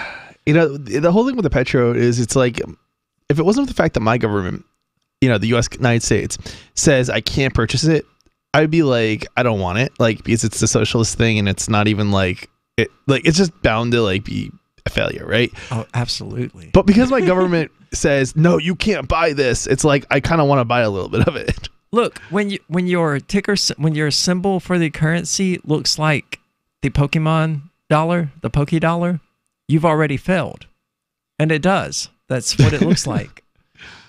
Oh yeah, absolutely. Though, I want at least one Petro. Yeah, right. Like I'm gonna figure out how to acquire at least one Petro. Can you purchase it yet? I'm sure you can. Well, I don't know. There was this whole thing of them lying about how much they had actually sold. So I don't know. You can give them money at least. I probably wouldn't be able to install the app or whatever to actually accept it in the first place. Oh, that's true. I'd be like, yeah, I can only imagine like how you're supposed to like actually accept it. Or we have to get AnyPay to get a Petro plugin going. Yeah. Can you imagine buying something here in Keene, New Hampshire with a Petro? Oh wow. Yeah. Talk about defiance. Yeah. I don't know. That's like defying ourselves at the same time. I know, right? I'm going to try to make that happen. However, the Petro has been met, is what they meant to say, with much controversy since all claims regarding the digital currency, including how much money it has raised, are not backed by any proof. In addition, cryptocurrency experts have said the Petro suffers from a lack of credibility because of a lack of confidence in Maduro's government and the mismanagement of the country's existing national currency. So yeah, cryptocurrency won't solve those problems. It won't solve the problem of being, especially a centralized, state-controlled cryptocurrency. It won't solve any of the problems that cryptocurrency is supposed to solve. It can still be inflated, however much they want to inflate it. Well, if it's centrally controlled, yeah. Yeah. In June, the Maduro government dismissed the country's superintendent of cryptocurrencies, who was in charge of promoting and selling the Petro.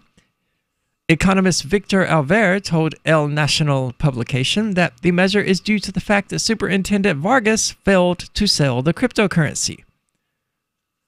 So it doesn't sound like it's selling, but... Is that because it doesn't really exist in the first place? But I know there is a way to buy it.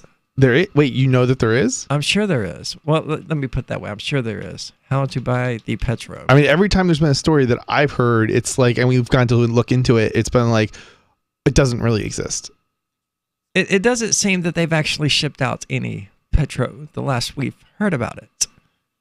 All right, I understand that, but like, is there a wallet? I mean, that's the first question that we need to answer. Is there a wallet? I doubt it. If there's no wallet, how can you have a cryptocurrency? Well, there could be a paper wallet.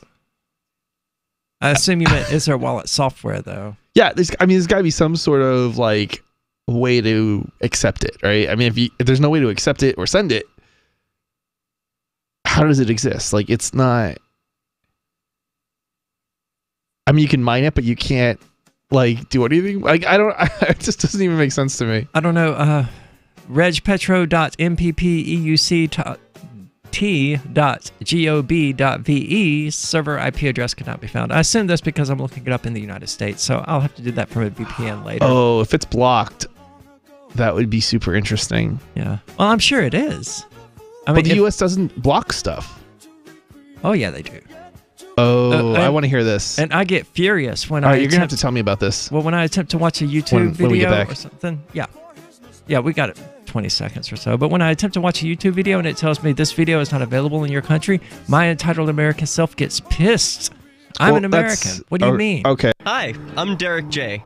I don't want a politician to represent me. To me, government is the idea that one group of people can coerce everyone to comply with an edict or face increasing punishments up to and including death. Despite perhaps the most noble of intentions, the best government services are a far cry from what could be provided for by voluntary interactions. Besides, the people who call themselves the government wage wars and put peaceful people in jail for crimes involving no victims. If Starbucks used some of its money to drop bombs, I wouldn't shop there. So why would I support the American empire? The empire does not require my consent. Derek J's Victimless Crime Spree. Watch it for free and order the Director's Cut DVD at victimlesscrimespree.com. That's victimlesscrimespree.com. So you've signed the Shire Society Declaration and are planning your move to New Hampshire to be around more liberty-oriented people. Next, sign up for the Shire Society Forum at forum.shiresociety.com. There are a bunch of people there who are already in the Shire, and they want to meet you. If you're already in the Shire physically, you should also come by the forums. Remember, not everyone uses Facebook. New people are signing up for the Shire Society Forum every month, so drop in and say hello at forum.shiresociety.com.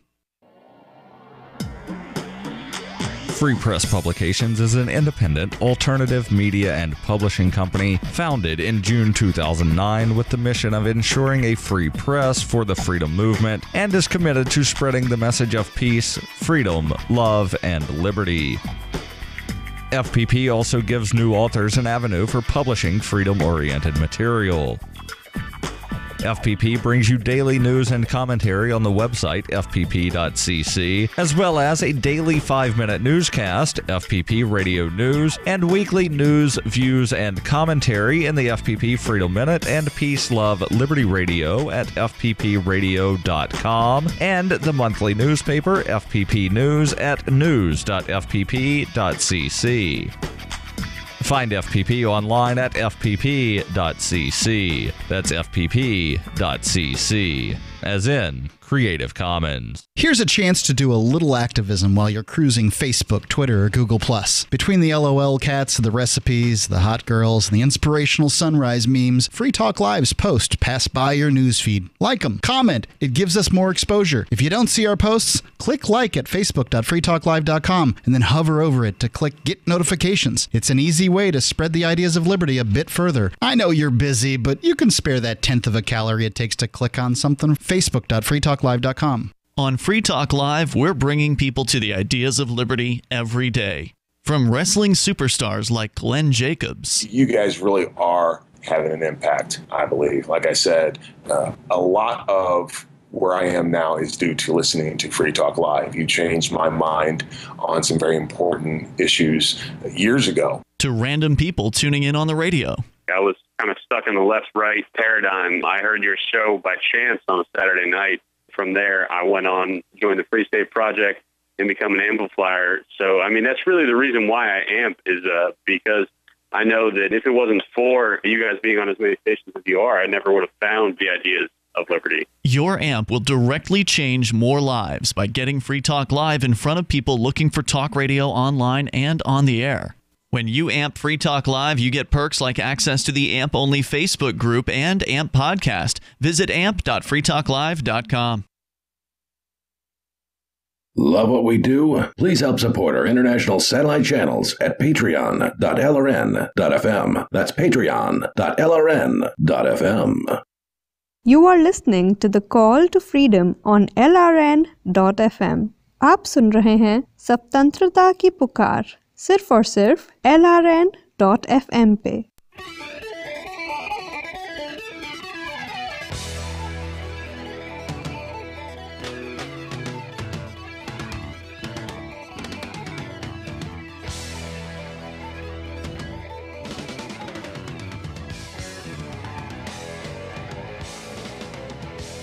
All right, welcome back to the Call to Freedom here on LRN.FM. Welcome to the Crypto Hour, brought to you by motionproject.org, where we have just been discussing Venezuela's general idiocy. But moving on to American idiocy, many Silk Road questions are evidently unanswered as a clemency petition for Ross Ulbricht gathers nearly 60,000 signatures. Ross Ulbricht, of course, was sentenced to life in prison twice, back in 2015 for operating the Silk Road Marketplace, but many believe he should be set free. The Ulbricht family, aided by his new Twitter account, has managed to gather close to 60,000 signatures in a petition for clemency. Meanwhile, many questions surrounding the government's Silk Road investigation and the sale of Ulbricht's bitcoins. Why did they not hire an editor? They completely removed it from their website and never hired one. Of course, Ulbricht is serving a life prison sentence for operating the illicit drug marketplace called the Silk Road. Many believe that the entire investigation was an abomination of justice, as there are many instances of law enforcement manipulation and government cover-ups throughout the Silk Road investigation and Ulbricht's trial. Moreover, the family has explained many times that many of the details surrounding the SR investigation and the government's evidence remains a secret. One example is the public auction of seized bitcoins back in 2014 that allegedly were taken from Ulbricht's laptop. Most of the results of the auctions are unknown except for the statements stemming from some of the winners like Tim Draper. Only the auction winners were notified by the U.S. Marshals, and the public has no idea about the exact specifics of the auctions, except for what they were told by the media. Because the auction was done by a government agency, specifically the U.S. Marshals Service, the public has a right to know the exact specifics of these auctions. Well, I mean, yeah, but if they gave us the specific, then how would they hide the fact that they gave them to ISIS so that ISIS could use them to fund terrorism so that the government could have an excuse of ISIS uses Bitcoin to ban cryptocurrency? However, to this day, the United States Marshals Service has not disclosed the results of the auctions, even though there had been multiple Freedom of Information requests for it.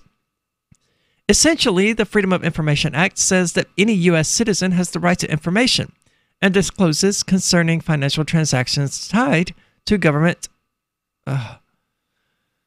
entities. Their writing is awful as well. An editor can't fix that. They need to stop hiring bloggers and start hiring actual writers. This includes auctions tied to seized assets the USMS confiscates. In 2014, there were over 20 Freedom of Information requests made to the Marshals Service concerning the Bitcoin auctions. But according to the FOIA logs for 2014, nearly every request was answered throughout the entire list except for the ones concerning the Bitcoin auctions. In fact, to this day, the log shows each request remains unanswered, except for one on August 22nd, 2014, which states the request was not reasonable. They spent a lot of time covering that, and I do not care in the slightest what happened to Ulbricht's Bitcoins. I mean, that sucks, and I get why he would care, but why do ordinary people care? The government stole it. I mean, they did. I mean, the government steals money from us all. I don't know. I don't know. I mean, yeah, it is kind of interesting to hear about what happened, I guess. Over the past few weeks, support for Ulbricht has been huge since he started his own Twitter handle that posts with the aid of his family. The glaring law enforcement manipulation, the two rogue secret agents, and both of whom have been imprisoned, by the way, and whose testimony was essential in securing the life sentences for Ulbricht, and the unanswered questions regarding the sale of Ulbricht's Bitcoin stash paints a shady picture of so-called U.S. justice, which has in turn helped bolster support for Ulbricht's cause even more so, as many believe his life sentence is completely unjust. Of course it is unjust. It's entirely unjust. This week, Ulbricht's Change.org petition has garnered... Oh, it's a Change.org petition. It's useless. Well, I guess that's... I mean, what would make it... them. I mean, what's going to make it useful? Just about anything would make it more useful than Change.org. I mean, 5 signatures on a sheet of paper would have more value than a Change.org petition. Now, you don't even need to be a real person to do that. And actually having some sort of effect, because I'm not sure that any petition is going to have any kind of effect. Well, I'm not necessarily saying it would, but 5 real signatures is infinitely better than 59,000 internet signatures from people who probably aren't actually people. I mean, in 15 minutes, you could create a bot that just goes to it and uses randomly generated names and email addresses to sign it. There's no verification needed. Yeah, I mean, I don't know. I'm sure 2/3 of these aren't even real people. I mean, the reality is, it's gonna most likely the easiest way to get signatures though is to do some sort of internet thing, like. Sorry, a bizarre comment just got my attention in Discord. Ross's investigation, trial, and sentencing were rife with abuse. This includes corrupt federal investigators now in prison, who were hidden from the jury, as well as prosecutorial misconduct, constitutional violations, and reliance on unproven allegations at sentencing. Ross did not get a fair trial, and his sentence was draconian. I think that's a good word for it. Yeah, it's a fair statement. I mean, it was tragic, as our commercials say, quite regularly. It was genuinely a gift to humanity. It drastically decreased the amount of violence being done because of the drug war. And it wasn't just because, people were safer getting them and less likely to get shot by police, although that was a big part of it. It was also because it gave drug dealers an even playing field for competing with one another.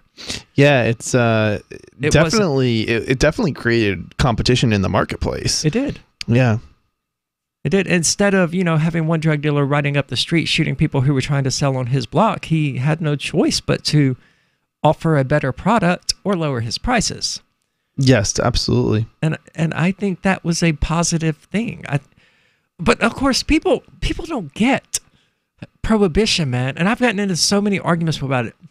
Like in today's libertarian drama that we're going to be talking about, I got into an argument with Karen Ann Harlos regarding it. And she said, because my argument is that prohibition doesn't work. It doesn't do what it's supposed to do. So end of story. And she's like, but it's morally wrong. So you're saying that if it worked, you would be okay with it. And my position is that there's no use in getting into the subjective moral argument about it when we know it doesn't work.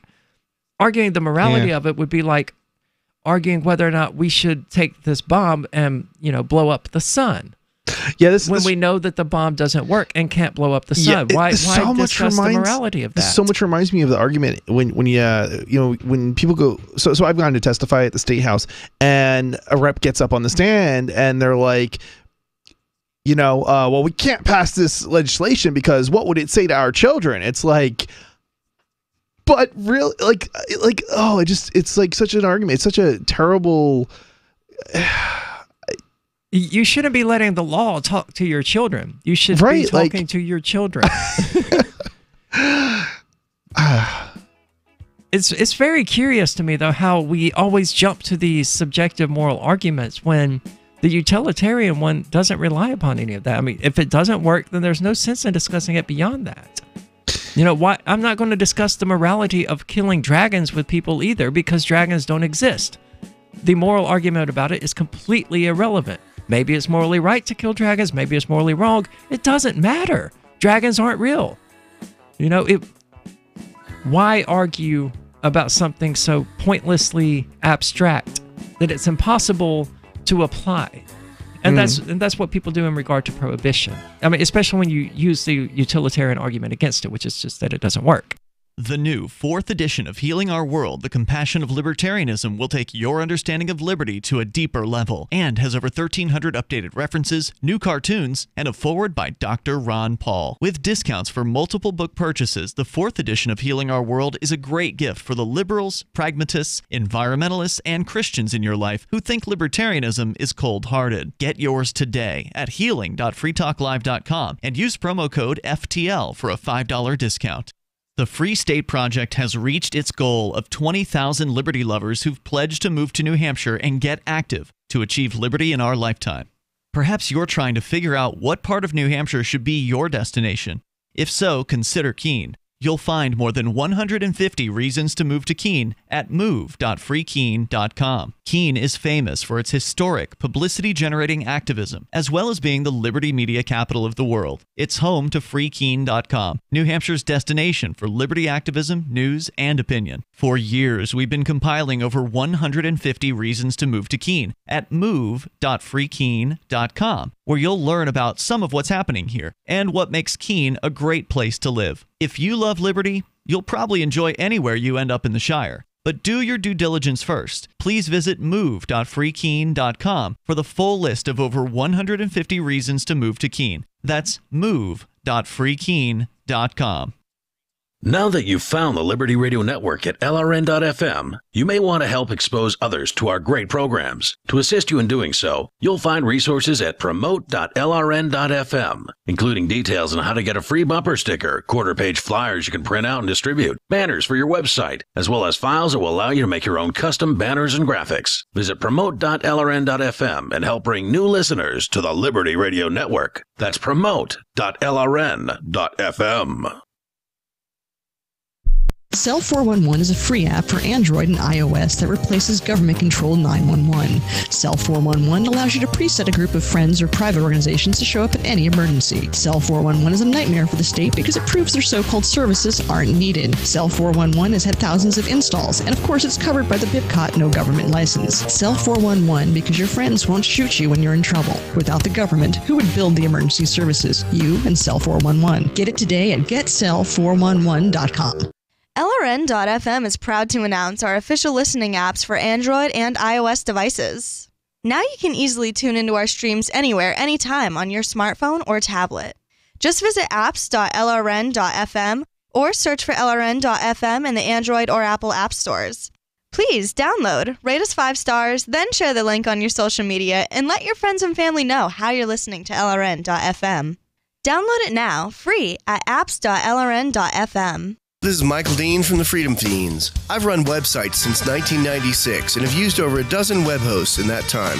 AgristHosting.com is the only one that hasn't broken my heart. Agrist Hosting's uptime and service is stellar, and their DDoS mitigation is the best I've seen. That's important because if you tell the truth in this world, you'll ruffle feathers. And some people will try dirty tricks to silence your voice. No matter what the haters hit us with, Agrist Hosting keeps our websites online. If you have a mission-critical commercial presence or a world-changing activism site, you cannot tolerate any skullduggery. So go with agristhosting.com. Have a WordPress or blog site, but you're not satisfied with performance or uptime? Or just want raw hosting? Want to pay with Bitcoin? Agrist Hosting specializes in high-performance hosting with personalized service.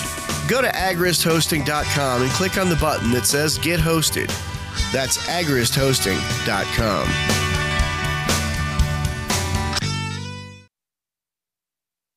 This is the Liberty Radio Network, broadcasting the latest liberty-oriented audio content 24 hours a day at LRN.FM.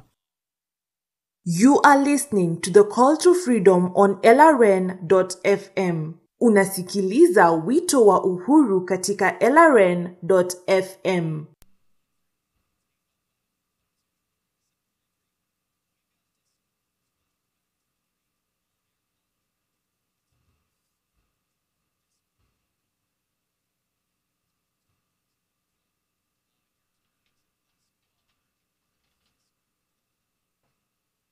Oh shit, we are on the air.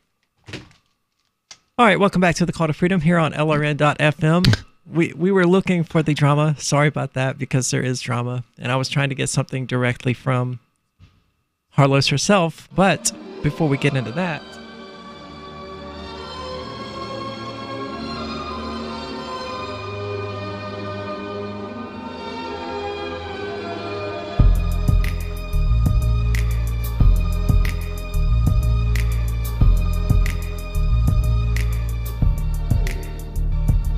that's right. This Tuesday afternoon, we have some interesting libertarian drama party. The drama party of the...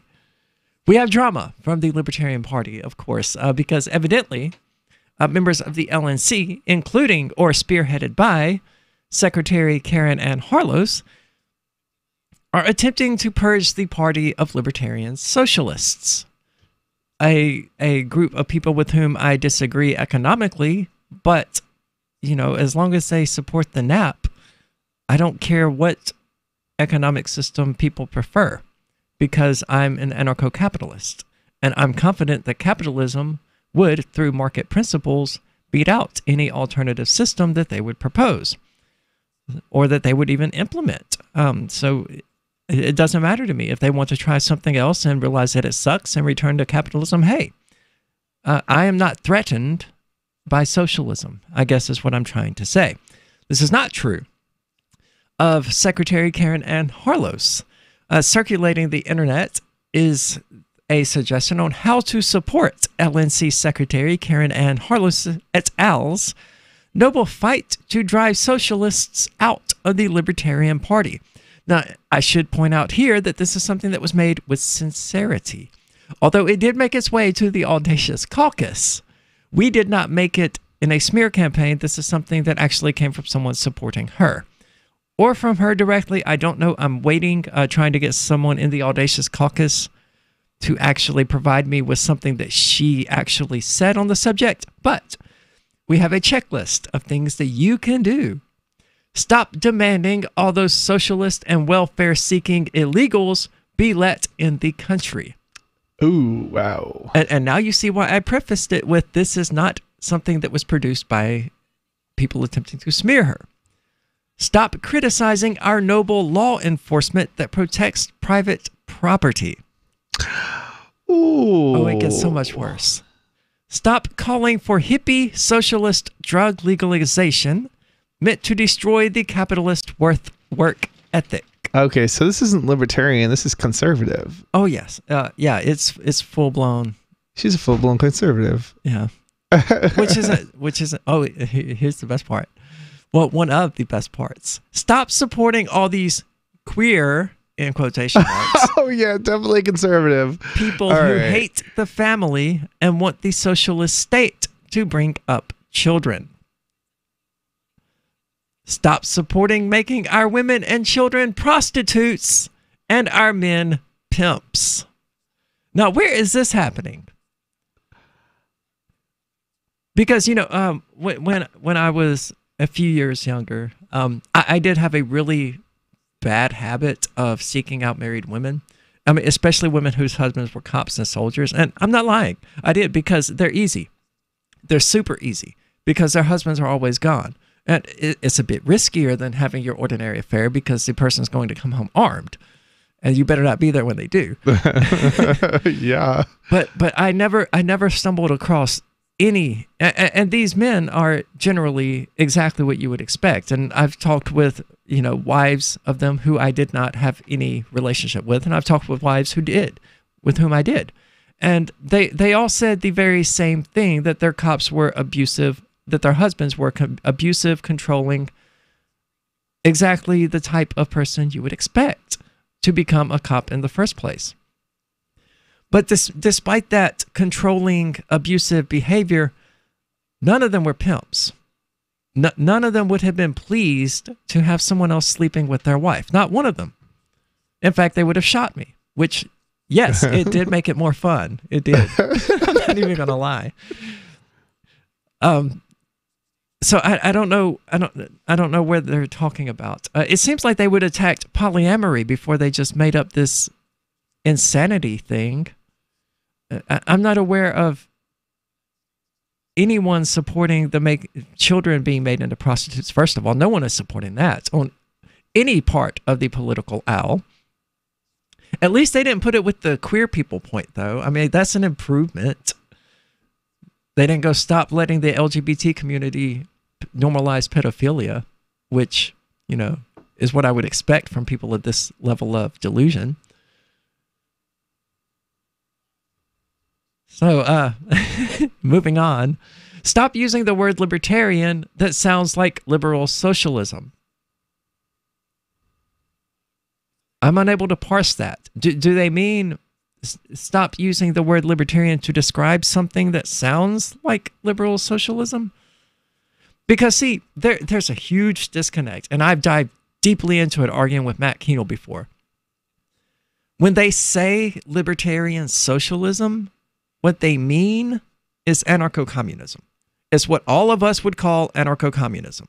Yes, socialism is a state controlling the means of production. Yes, I get that. I agree with that. However, they use it in an entirely different way. They use it in the same way that we would say communism. And when they say libertarian, they mean anarchist. So they don't mean a small state controlling the means of production, because that would be an oxymoron, and I think even they recognize that. What they mean is anarcho-communism. And when you tell them this, they'll say, no, you have your definitions wrong. And you know, that's fine. We can argue about the etymology of words all we want, but it's not going to get us anywhere. James Weeks, of course, has interesting things to say about this, and asking if people want to join the House of Un-American Activities being spearheaded by Harlos. Oh. And someone made a really awesome image that I stole, or a text, whatever you prefer, of, you know, one of the people doing the House of Un-American Activities with Harlow's hair on it. So, have you now or have you ever been a communist? I used to be a communist. I did. When I was much, much younger, before I started sleeping with married women. I was married myself, actually, at the time. But I had just crossed that threshold of watching Zeitgeist, which, despite all its flaws, it does get people to investigate politics more deeply than they probably already have. And I carried that straight to Addendum and then moving forward. And both of those are just communist propaganda all the way through, with very little of the substance that the original Zeitgeist had. And I agreed with almost everything they said. Utopian, absolutely. You have this beautiful world of everyone getting along and just sharing all their crap. But one thing they said in that documentary just bothered the crap out of me. And it was that people don't actually care about whether or not they own things. They just want to have the ability to use things. People don't care whether or not they actually own a boat. They just want to have the ability to use a boat when they want. And that's entirely untrue. That's exactly the opposite of how it really is. My sister owns a boat. She has never used it. My old landlord owned a boat. He owned multiple boats. All of them just sat in his yard. It was not using the boat that he gave a crap about. And this is true of countless examples. It's flagrantly untrue to say people don't care about whether or not they use something or whether or not they own something. They just want to be able to use it. That's not true at all. Bathrooms are a perfect example. Sure, we could eliminate bathrooms from the home and just go to the gas station and use the public restroom every time you needed to go. But that's appalling to people. We don't want to share our stuff, especially more intimate things like wives. But wives, to be fair, are not included within the purview of communism anyway. And that's one of the general complaints against us. Oh, you want to share wives. I'm sorry. On what universe are wives considered property? In this day and age, I realize that for many people they are, but it's about the communal sharing of property. Last I checked, other human beings do not constitute property. So it's kind of a tautology that communism doesn't have anything to do with. And then you can say, well, women are the means of production of children. And then you just get into you start to reveal what the other person really thinks about women. To sit there and say that a woman is just a means of production for children is horrific. What is the matter with these guys? Well, that was it for the Crypto Hour and the Libertarian. Is spreading the message of liberty, cryptocurrency, and peace around the globe worth $2 per month to you? As you may already know, in addition to our internet feed, LRN.FM broadcasts on free-to-air satellite across North and Central America, as well as Sub-Saharan Africa. And we've been available on satellite for free 24/7 since 2010. The LRN.FM free-to-air satellite signal is reaching some of the most oppressive regimes in the world, and there's no doubt our ideas are making an impact. You can learn more about the channel's impact by watching the 3-minute video at fund.lrn.fm.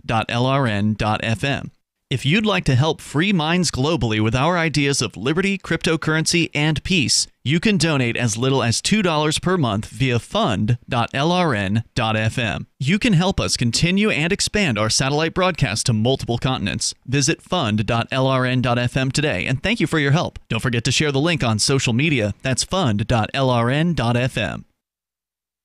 There are lots of ways to listen to Free Talk Live. Our podcast has been around since podcasts began, and now the FTL feed is loaded with content besides our full show archives. Did you know that we make it easy for you to customize your podcast subscriptions? We have different feeds, one that includes only our full shows, one with just the Daily Digest, and one with just the Edgington Post. You decide what you listen to. It's quick and easy to customize your feeds at feeds.freetalklive.com. That's feeds.freetalklive.com. We've all heard about blockchain assets like Dogecoin, Ether, and Ripple. Bitcoin isn't the only player in the blockchain game any longer. And for those of us wondering how to get our hands on these digital assets, finally, there's a solution. Shapeshift.io allows you to buy and sell between your digital assets and Bitcoin instantly between your own digital wallets. I've used it with ease. Shapeshift.io. There's no account or email address needed. You send them the crypto you want to sell. They send back the crypto you want to buy. It's that easy. Shapeshift.io. More of the Call to Freedom is coming up next, live after the news on the Liberty Radio Network at LRN.FM. From Keene in the Shire, the Liberty Media capital of the world, this is Daryl W. Perry, host of FPP Radio News for Tuesday, August 14th, 2018. Silver is trading at $15.05 per ounce. Gold is valued at $1,196 per ounce. Zencash is trading at $17, and the average price of Bitcoin is $6,034. Antiwar.com reports Afghan President Ashraf Ghani held an emergency meeting on Sunday night to discuss the Ghazni crisis and ended with a decision to deploy a number of reinforcements to the city, which is being overrun by Taliban fighters. The Taliban began attacking the city on Friday and has killed at least 100 security forces since. Reports as of Sunday had them in control of the bulk of the city and surrounding districts on the outskirts. The reinforcements are leading to conflicting reports, with the Interior Minister claiming the Taliban are pushing back to just small pockets of resistance. The Taliban, by contrast, say they remain in control of most of the city. U.S. military statements, unsurprisingly, continue to downplay what they called an inconsequential fight on Friday, saying they view the Taliban in the area as isolated and desperate, and insist that the control of the city remains with the Afghan government. Zencash is an end-to-end encrypted system with zero-knowledge technology over which communications, data, or value can be securely transmitted and stored. With both secure nodes and supernodes, Zencash recently surpassed 17,000 nodes, which means Zencash has one of the largest node systems of any cryptocurrency. These supernodes will bring network, economic, and technological improvements across the network. And the official Zencash wallet is available on Linux, Mac, Windows, and Android devices. Learn more at zencash.com. UPI reports a former agent of the Immigration and Customs Enforcement was sentenced to 3 years in prison on Monday for a scheme that involved charging immigrants facing deportation for deferrals. Clifton Divers of Michigan pled guilty in January to charges of bribery and conspiracy. He and Detroit attorney Charles Busey were accused of running a scheme in which Busey took money from immigrants to obtain deportation deferrals, which Divers obtained through his power as an ICE agent. Prosecutors said Divers and Busey conducted the operation over a 6-year period that ended in 2016 when they were officially charged. They allegedly pocketed more than $50,000. Assistant U.S. Attorney Dawn Eisen wrote in a court filing, instead of carrying out his duties with the integrity, honesty, and professionalism he vowed to do, Divers would advance only one mission with fervor: Attorney Charles Busey's quest to exploit one of the country's most sensitive immigration programs for their own personal enrichment. Busey also pled guilty and is currently serving a 3-year sentence. After Divers was sentenced on Monday, his attorney, Art Weiss, told the Detroit Free Press that he never took a dime from anyone. In 2115 New England, there are no borders, no states, and no regulations, yet never has a more peaceful and prosperous place existed. But Mr. Drake Security Company has seen better days. Faced with the prospect of waning power, Mr. Drake intends to replace the anarchy of New England with a government. But at what cost? Will anybody care? And can anyone stop him? Anarchy in New England by Joe Jarvis is available from Amazon.com and all major bookstores.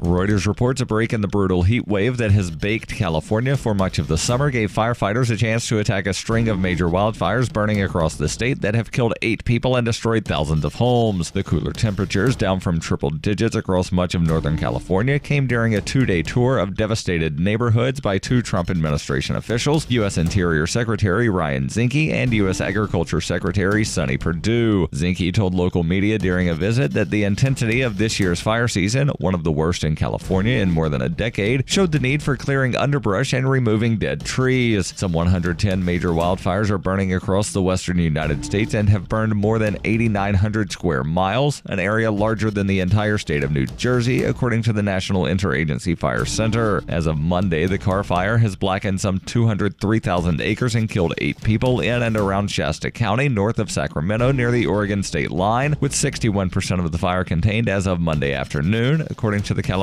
Department of Forestry and Fire Protection. About 130 miles away, crews had cut buffer lines around 68% of the largest wildfire recorded in California history, the Mendocino Complex, which has already charred 344,000 acres. In Southern California, the Holy Fire, which authorities say was set on August 6 by a disgruntled homeowner in an Orange County canyon, was 52% contained after torching more than 22,000 acres and destroying dozens of cabins. CAL FIRE spokesman Kerry Wright said the increasing containment was good news, but did not necessarily mean the wildfire season was quieting down.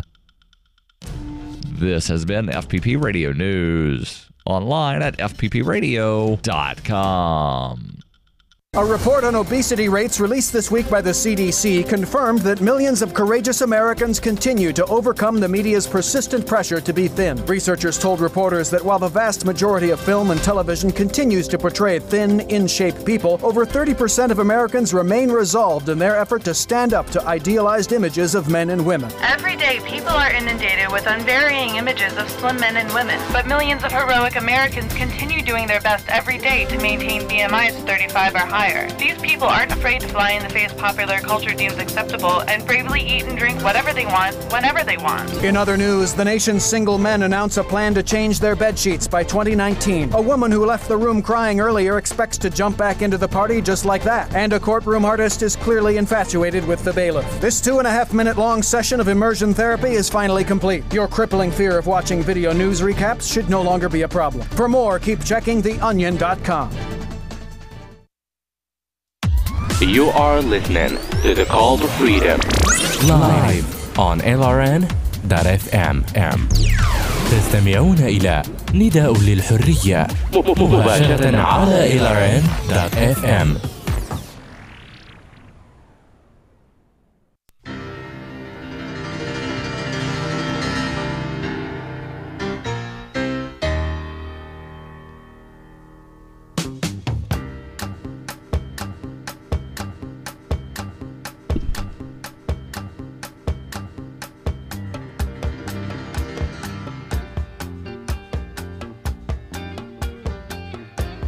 All right, welcome back to the Call to Freedom here on LRN.FM. We kind of got cut off there because I wasn't paying any attention at all to the time.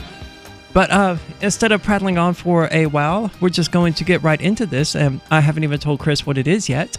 It is a transcendental argument for the existence of God brought to us by Matt Slick, who is actually someone I've debated before on an argument very similar to this one. So without further rambling, let's get right into it. Welcome to the Carm Answer Desk. Christians often have to face various challenges to their faith. One of the most daunting is to prove that God exists. Usually it's the atheists who offer this challenge, and when the Christian doesn't respond with some proof, the atheist feels like he's been vindicated in his atheism. Well, do you think it's possible to prove God's existence? I do, and I'll attempt to do so by using TAG, or the Transcendental Argument for God's Existence. TAG concludes that the only way to account for logic and logical absolutes is by postulating God's existence. But remember, the argument I'm going to present does not begin with God's existence. It begins with the fact of logic and then draws conclusions from that. So let's ask a question. How does an atheist account for the existence of logical absolutes, such as the law of identity, the law of non-contradiction, and the law of excluded middle? Let me explain what these are. The law of identity says that something is what it is and is not what it is not. The law of non-contradiction says that something cannot be both true and false at the same time and in the same sense. The law of excluded middle says that a statement is either true or false. Logical discourses are based upon these logical absolutes. So again, how does an atheist account for the existence of logical absolutes from his atheistic perspective? If the atheist says he doesn't need to give an account for them, then why not? Just saying he doesn't need to doesn't help his position at all. He'd be doing nothing more than ducking the question. Furthermore, if he doesn't need to give an account for logical absolutes, then he shouldn't complain if I were to say that I don't need to give an account for God's existence. If the atheist says that logical absolutes just are, then he's still failing to give an account for the logic and logical absolutes from his atheistic worldview. Besides, atheists object to Christians saying the same thing when they say that God just exists. So why should we accept a non-answer from an atheist who says that logic just is? If the atheist says that asking him to account for logical absolutes is a dumb question, then please logically explain why it is a dumb question. But remember, to do this, an atheist would have to use logic, and he still wouldn't be accounting for the existence of logical absolutes from his perspective. Now, faced with these difficulties, some atheists have offered explanations to account for the existence of logic. Let's take a look at some of them. The most common answer I've heard is that logic is a product of human minds, but this can't work because human minds are different. What one person considers to be true, another may not. What one person considers to be logically necessary, another might reject. Since human minds are different, often self-contradictory, and they often contradict each other, logic... Can you say something for a minute? I have to pause that to write down why what he just said is idiocy. So can you talk for a moment? Sure. I don't know. This sounds. This guy sounds like he's nuts. And if there's no evidence of God, I'm not sure that you don't necessarily have to have evidence that there isn't a God, but you're not. Why would anybody assume that there is a God just because there's no evidence of? There's no evidence either way, right? Like I don't know. The whole philosophical. I'm not really. I'm really not the person who's up for like arguing for or against God. I just don't care. Well, I don't really want to argue for or against the existence of God today either. I want to get into the logics of what he is, peddling. Cannot be based upon human minds. Another answer that atheists have given me is to say that logic is something human minds merely recognize. But this does not account for logic. It only says that it is recognized, that it already exists. So this explanation just doesn't work. Now others have said that logical absolutes are conventions. In other words, they're principles that we humans agree are valid. But agreeing that they are valid does not account for them. This would also mean that the logical absolutes are then subject to vote and popular agreement. But this would mean that something is true because a lot of people believe it's true. And this, of course, doesn't work. So that argument doesn't work at all. Some have said that logical absolutes are the result of chemical processes in the brain. But that would mean that different chemical reactions result in different logical absolutes and different logical truths. And that can't work because someone with a chemical imbalance in his brain would have a different set of logical absolutes than someone else would. If that were the case, then there wouldn't be any absolutes there, would there?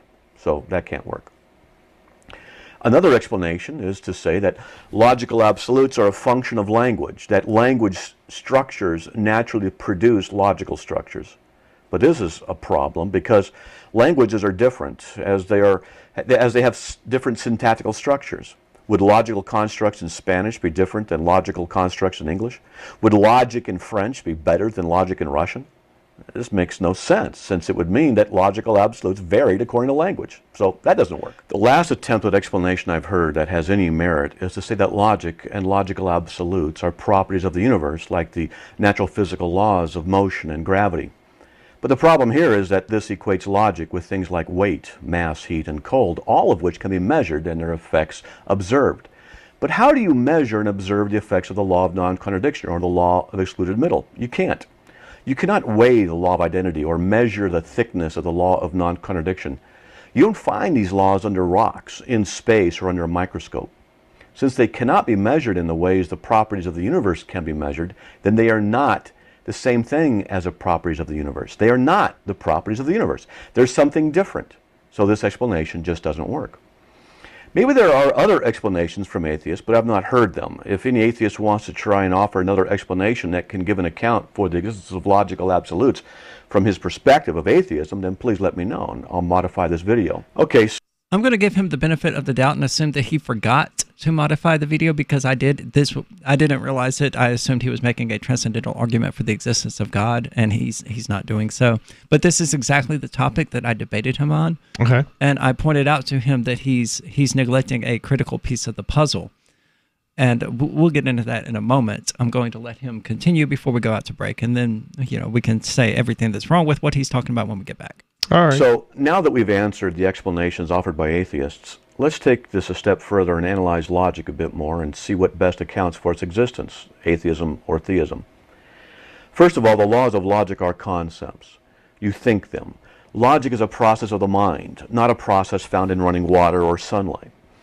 You can write the laws of logic down on paper, you can talk about them and listen to them being discussed in a debate, but you cannot observe the laws of logic occurring in matter. This is because They're conceptual by nature. Second, the laws of logic are absolute. This means they don't stop being true if you agree or disagree with them. They don't change. Otherwise, logic would not be dependable and consistent with itself and with reality, and we would have no way of being rational and judging the validity of arguments. Third, the laws of logic are transcendent. Logic transcends space and time. This means that if you were to go in any particular direction and reach the end of the physical universe, logical absolutes don't stop being true because of where you are.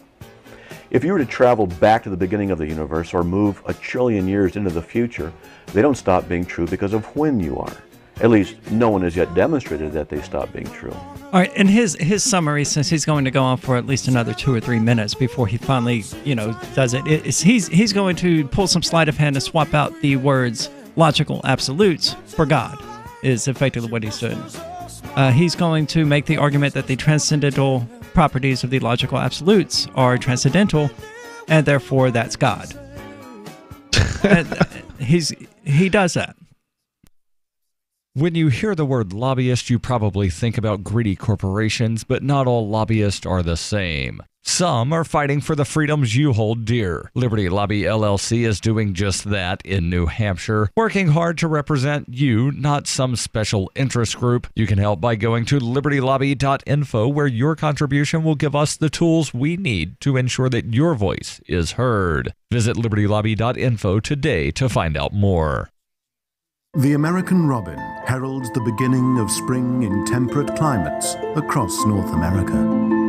Its red breast makes it easily identifiable as the most disturbingly efficient murderer in the animal kingdom. Robins inculcate their young with these twisted maws. We see an adult robin feeding its young with the ripped-apart viscerae of an innocent worm. Like the Greek hero Atreus eating the flesh of his children at his own table, this black deed must surely curse the entire species. Even the most depraved acts of humanity pale in comparison to the robin's wickedness. Like idiot rapists, they commit their foul deeds with neither foresight nor hindsight. They live entirely in the present. Living beyond space and time, their god is the awful seething maelstrom of chaos at the center of the unfeeling universe. This is the Onion News Network. LRN.FM now has a Discord. Discord is a free text and voice chat platform, and we now have our own server with a bunch of channels at discord.lrn.fm. You can join other listeners as they chat about various things during our live shows, or anytime, day or night. Discord software is available cross-platform, so you can have it on whatever device you want and take your chats anywhere. Join our Discord at discord.lrn.fm. That's discord.lrn.fm. Are you a cryptocurrency advocate? The Crypto Tip is the ideal outreach tool to help new people discover cryptocurrency. It's a printable business card-sized tip that you can give to service providers, preferably in addition to a good cash tip. When the server scans the QR code, it'll bring up an explanation of cryptocurrency, how to install a wallet, and allow them to claim the tip. If they don't claim the crypto, you get your tip refunded to you after a time period you specify. Plus, if they do claim the tip, you get an email alert. Create as many tips as you want at cryptotip.org. That's cryptotip.org. Did you know you can get news updates about what's happening with the Liberty Radio Network delivered in the way you prefer? You can sign up for our email updates at updates.lrn.fm. Plus, you can stay in the loop by joining our Facebook profile at facebook.lrn.fm or follow us at Twitter at twitter.lrn.fm. It's all free, so sign up now at updates.lrn.fm for news updates delivered to your email box, facebook.lrn.fm to follow our Facebook page, and twitter.lrn.fm to receive our tweets. Since time began, tyrants have taken aim at personal liberties. Now there's a movie that aims back. The government has no more right to tell us what to put in our bodies than they have to take our guns or tell us what books we can read. 6 drug police were eaten by bears while raiding a marijuana farm. On your knees, you dirty hippie! Jesus. On your knees! What's the problem, officer? Today, many cops who enforce pot laws do so only because it provides them with cushy jobs, good benefits, and a chance to push people around. I was an undercover narcotics officer. The drug war is nothing but a farce. The Second Amendment says you gotta keep you and your get intact. Guns and Weed, The Road to Freedom. A film by Michael W. Dean and Nima Vadadi. DVD available now at gunsandweed.com or on Amazon. That's gunsandweed.com. Makes the perfect gift. Remember, that's gunsandweed.com. You can sign up to receive the latest about the Liberty Radio Network via our email updates at updates.lrn.fm. That's updates.lrn.fm. This is Angel Clark, and you're listening to The Call to Freedom on LRN.FM.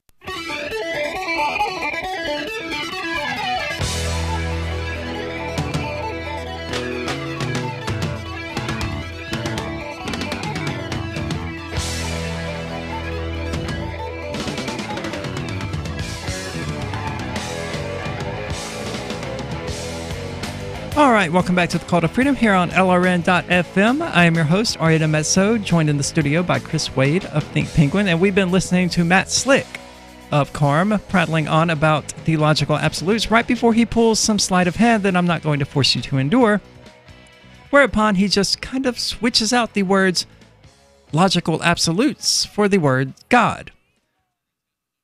And his entire basis for that is that the logical absolutes, being transcendent, must have come from something beyond humanity. Therefore, God, being the only thing that he can conceive of that is beyond humanity, must have produced them.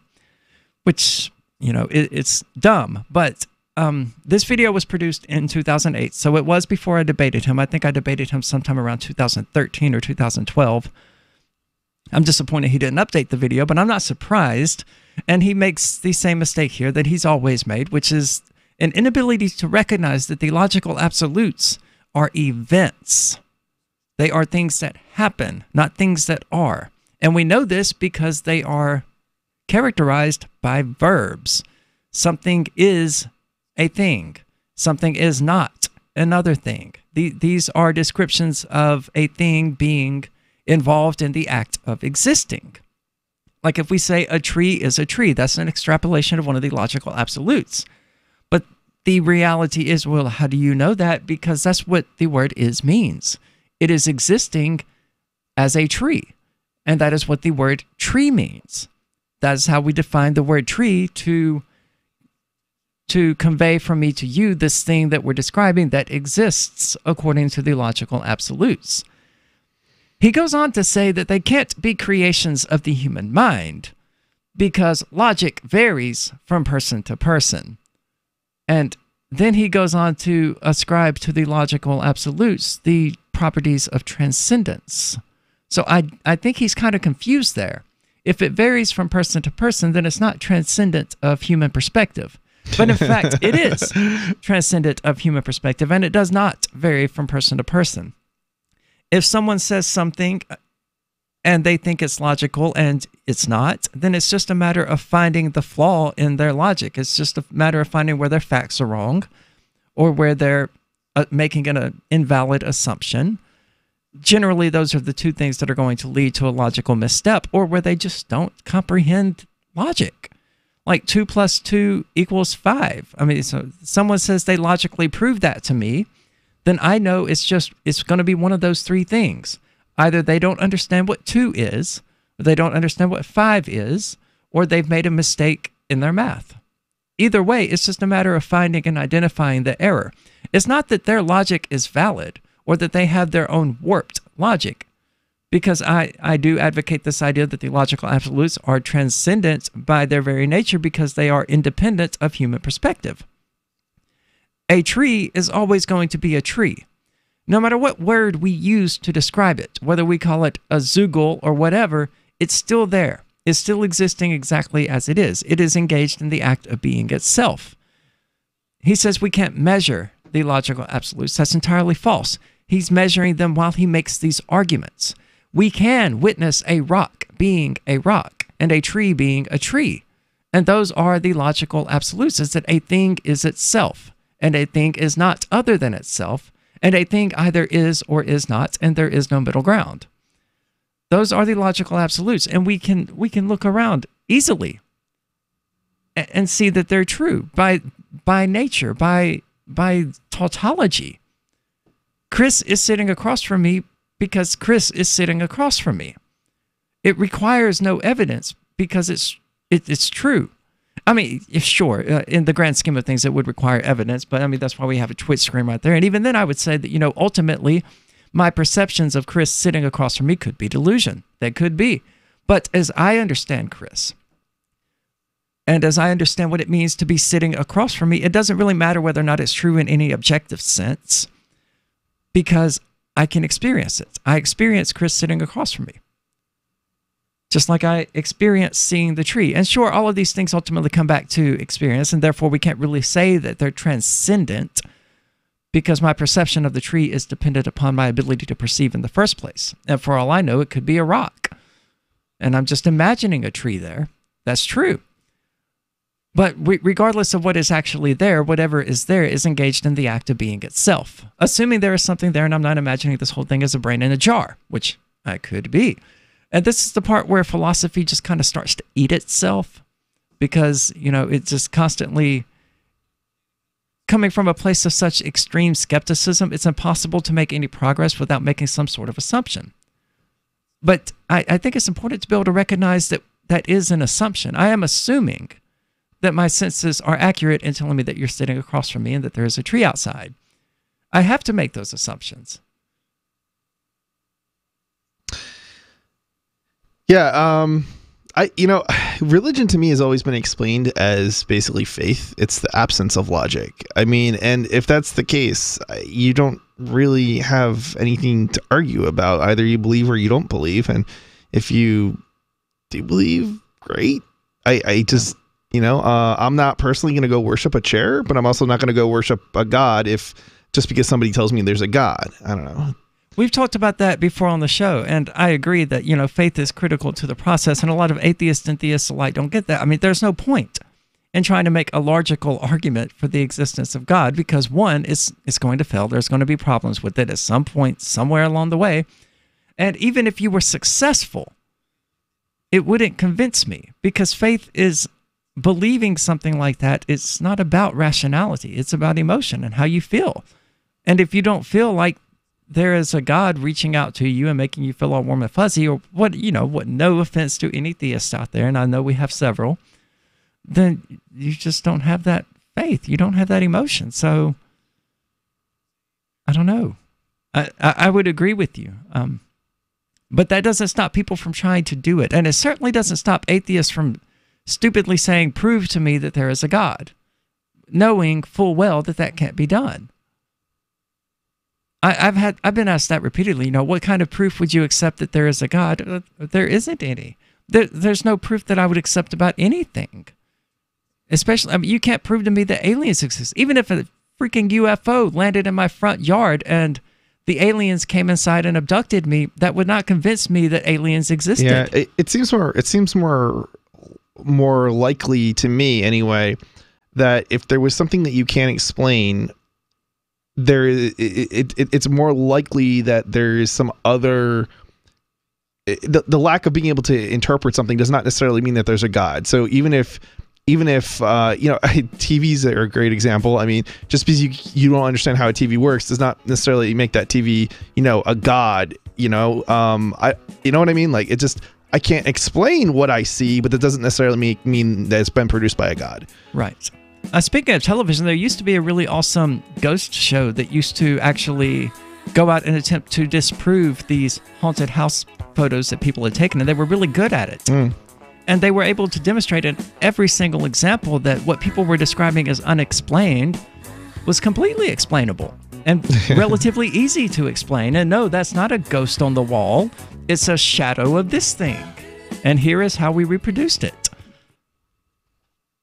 Excuse me, is this where I get a license to start a new business? I wouldn't be hasty. You have to get a license to go out of business, too, you know. Oh, well, look, I've invented this little anti-gravity machine, see? Oh, is that why you're walking 2 inches above the floor? Oh, yes, it's very comfortable. It saves on shoe leather. Yeah, well, you have to fill out these forms and report to the Human Services Department of Manpower Orientation and register with the Fair Employment Practice Commission, the Wage and Hour Division of the Employment Standards Administration, the State Sales and Income Tax Division, the Internal Revenue Service, and the Social Security Administration of the Department of Health, Education, and Welfare, and, of course, OSHA. OSHA? I thought that was a little town in Wisconsin. You'll find out. Say, floating around like that could be dangerous. Have you checked with the Consumer Product Safety Commission? Well, not yet. Come to think of it, you actually are flying, aren't you? Look, you need to go over to the Federal Aviation Administration and the Transportation... It's very hard to get anything done these days if you're in business, but free enterprise built this country. Think what could happen if we don't keep it free. A public service of this station and the Center for the Defense of Free Enterprise, Bellevue, Washington. Besides, we just can't have people floating about unregulated, you know. Are you tired of your taxes funding endless occupations around the world? Antiwar.com is run by people who understand that wars abroad become wars at home, wars on our freedoms. Antiwar.com is dedicated to bringing you the latest in news, views, interviews, and reviews from the top movers and shakers in the anti-occupation movement. Antiwar.com has it all, from thorough foreign policy analysis to interviews with whistleblowers who used to run the military-industrial complex. Anti-war, pro-free market. That's antiwar.com. Why did you move to the Shire? I moved here to the Shire because there's other people around who take liberty just as seriously as I do. I moved to the Shire because I saw videos of people challenging authority and thought that I could get support myself. It called to me, like, do this right now. I wanted to be around people like me who got it. And once I got here, I knew there was nowhere else that I wanted to be. I've always wanted to change the world. So I moved to the Shire to join people who were actually working towards doing the same thing. The people here are awesome, loving, and positive. It was for the adventure and for the feeling of something important is happening here. And I just wanted to come to sort of be part of that. Visit ShireSociety.com to read and sign the Shire Society Declaration and learn the reasons why, if you love liberty, you should immigrate to the Shire. Plus, add yourself to the Shire map at ShireSociety.com. That's ShireSociety.com. Imagine someone in your community getting in their car, turning on the radio, and hearing the Liberty Radio Network. You can make that vision a reality with your own micro radio station. Visit broadcast.lrn.fm to learn how you can put our programs on the air in your area. You can have LRN.FM running around the clock, and you can even add in your own local shows. Building a radio station is simple, but programming isn't. That's where LRN.FM comes in. Learn more at broadcast.lrn.fm. That's broadcast.lrn.fm.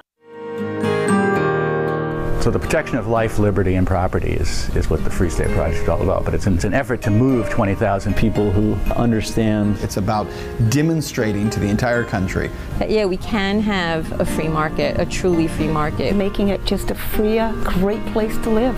It's the world's largest voluntarist libertarian community, and it's only getting bigger. That's amazing, to be able to move to a place where other people passionately believe in being free and independent. What the Free State Project is managing to do, though, is to put their money where their mouth is. It's physically getting up across the country and saying, let's go someplace and let's demonstrate the power of these ideas. There's a lot of kind of philosophy that surrounds liberty. There's a lot of thinking about it and talking about it. But here in New Hampshire, people are doing it. 101 Reasons Liberty Lives in New Hampshire, a documentary by Free State Project Early Movers. Watch it free at 101reasonsfilm.com. 101reasonsfilm.com. What's up next? Visit the Liberty Radio Network program guide to find out at shows.lrn.fm. That's shows.lrn.fm. You're listening to The Call to Freedom on LRN.FM. تستمتعون إلى برنامج نداء للحرية مباشرة على LRN.FM.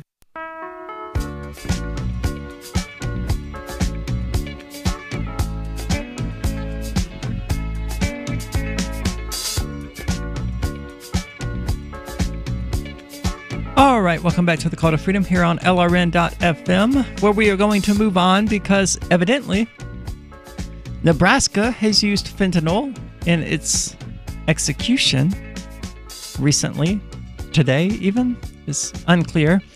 But fentanyl has finally been used in an execution, which will complicate things for both the drug war and for, prison officials trying to murder people and the state trying to murder people, because the drug company responsible for fentanyl has been attempting to resist prisons getting their hands on it.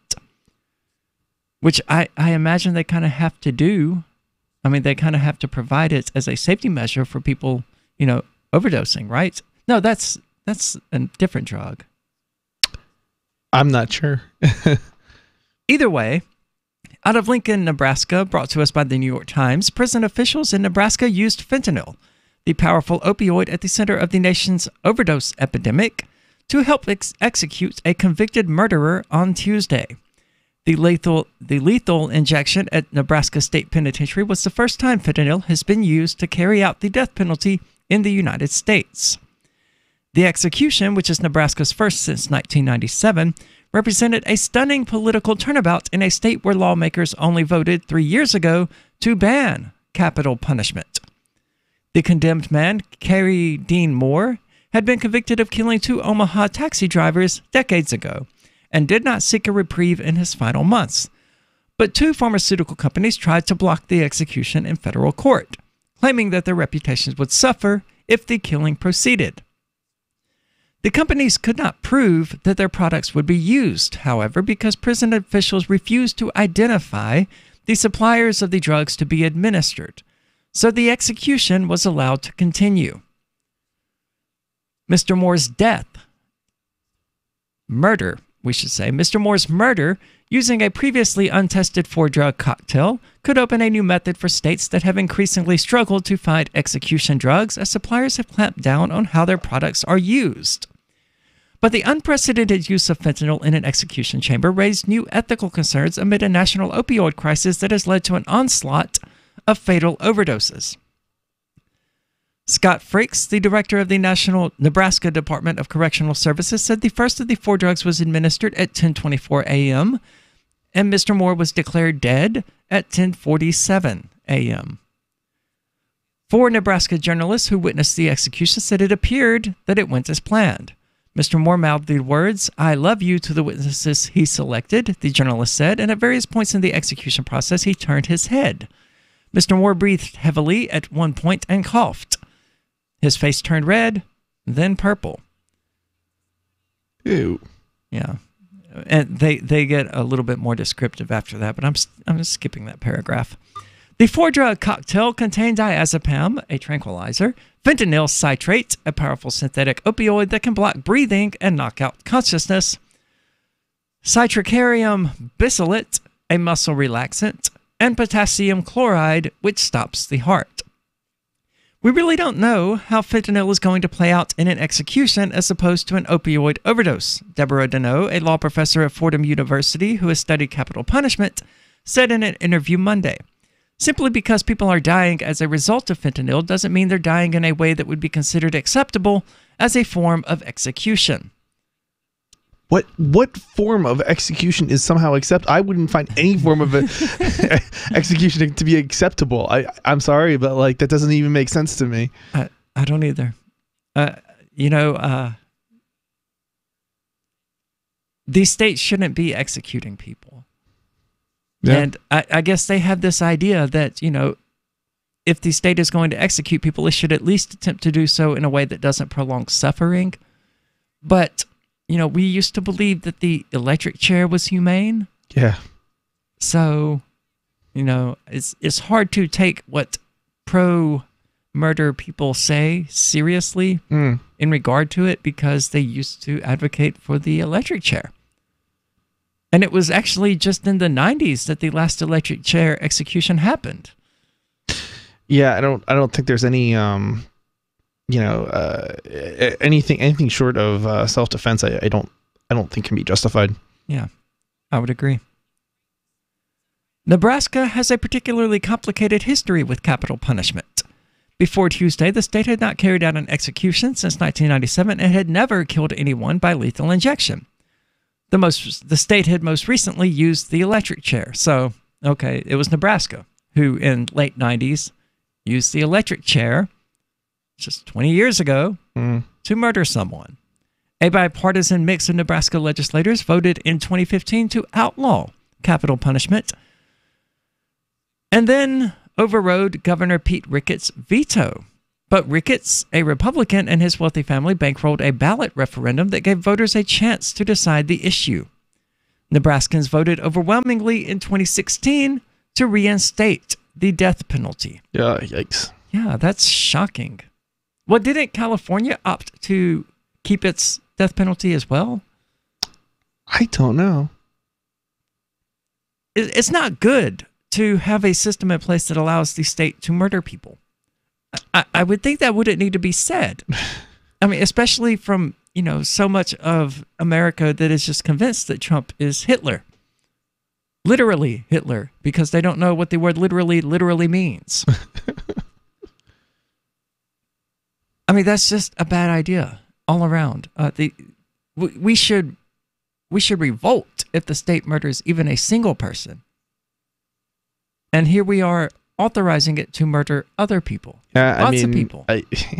I certainly would agree with the statement that an attack on one is an attack on, all of us, as far as the state's concerned. Yeah, we're at war with the state. It justifies using, self-defense against the state. Rather, I should say the state is at war with us. Yeah. Yeah. Yeah. And most people don't seem to be aware of it. They just think that the oppression and murder and slaughter and theft and rape are normal. The problem is that it doesn't necessarily make for the best approach. I wouldn't encourage people to necessarily go out there and start murdering cops or anything like that, because I just don't. It's not going to work. If it did, I might be, okay, let's do it. But I've said repeatedly that we should. Yeah. Well, I mean, look, if I actually thought it had a chance of working, I wouldn't necessarily be against it. But the reality is, I don't think that's the best approach. I think I don't think it would work, and we don't have the numbers for it. Yeah, right. For sure. So, and it's going to do is, there's no good that's going to come from it.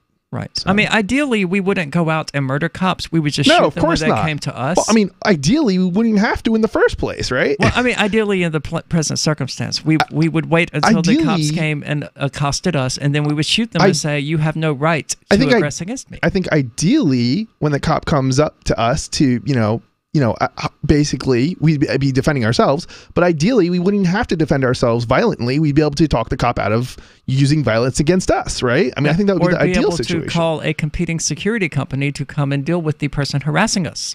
Sure.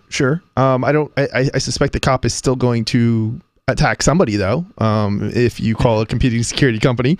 But yeah. Well, see, I was looking at the police in terms of a private security company who, some either through voluntary donations or some other thing, were tasked with, the responsibility of, I guess, I don't want to say protecting the peace, but I guess that's the only word I really have to go on. But even then, they wouldn't be the only one. There would be competitors. And if one particular company got out of line, there would be other companies to put them in line. I would like to hire the most peaceful security company to protect me. Yeah, the most defensive one. Not the one that goes looking for trouble. I mean, exactly. Yeah. I don't want to hire firefighters who go starting fires because they need something to do. Yeah, right. It's like, just sit back and enjoy the check, man. Yeah. You're going to get paid regardless because you're stealing from me. But that part aside.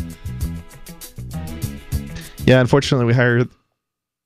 Radio is the most personal of mediums. I exist right now in your head. If you listen to Free Talk Live regularly, you know me. Free Talk Live is on more than 160 radio stations around the U.S. and has been downloaded on every continent around the world. Hundreds of thousands of listeners with ad packages from $600 a month to $6,000 a month. Imagine what we can do for your business, project, website, or idea. Email me, mark@freetalklive.com. There is no such thing as attention span, according to Jerry Seinfeld, who figures that people have an infinite attention span if you are entertaining them. Hey, he's kept us from channel surfing for several decades, and now he's making more millions as a Las Vegas headliner. With money and attention so scarce now, effective communication skills have never been more important, especially if you're looking for work. So choose every single word as though it was the last word the person you're speaking to will hear. Otherwise, it might be. Avoid redundancies such as added bonus, advance warning, end result, prior history, or personal belongings. And avoid cliches like the plague. Just kidding.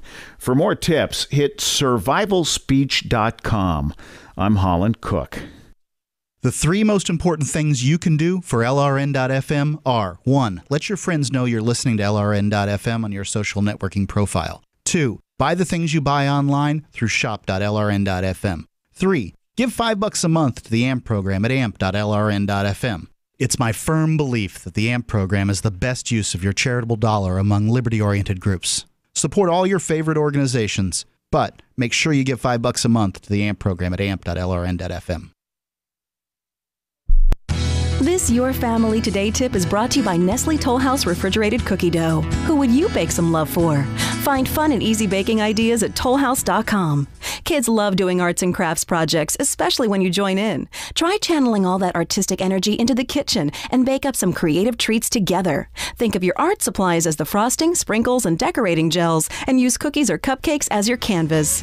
For more tips like these, visit us at parenthood.com/yourfamilytoday. Did you know we've taken our LRN.FM telephone listen line to a new level with the LRN.FM audio on demand line? Now you can call 712-770-8447 anytime and listen to LRN.FM's live feed. And you can listen to a bunch of our original shows on demand. Long distance fees may apply. Just dial 712-770-8447 and choose from the menu. 712-770-8447. Free Talk Live. There's going to be no food by February. Oh, that seems a little extreme. I find that hard to believe. Well, watch it happen. Hope you find Christ. Oh, good luck, buddy. Thanks. What really turned me away from religion was the fact that most of them are so intolerant and nasty. What do you mean? Your life will suck unless you find Jesus. Well, I had Jesus a long time ago, and he didn't really do anything for me, so I got away from that. Right, and I can tell you that if you want to have that attitude with people, like, well, you better find Christ, or you're going to burn in hell. Yeah. Then you know. Good luck converting people. Yeah, I really want to hang out with people like you, there, Keith. I really want to hang out with people like you. So I'm sorry to those good Christians out there listening that aren't like Keith. But it's the loudmouths like Keith that do real damage to your religion and how people feel about it. Free Talk Live. If you enjoy LRN.FM, please contribute to your favorite shows via their websites and become an amplifier at amp.lrn.fm. That's amp.lrn.fm. You are listening to the Call to Freedom on LRN.fm. आप सुन रहे हैं स्वतंत्रता की पुकार सिर्फ और सिर्फ LRN.fm पे.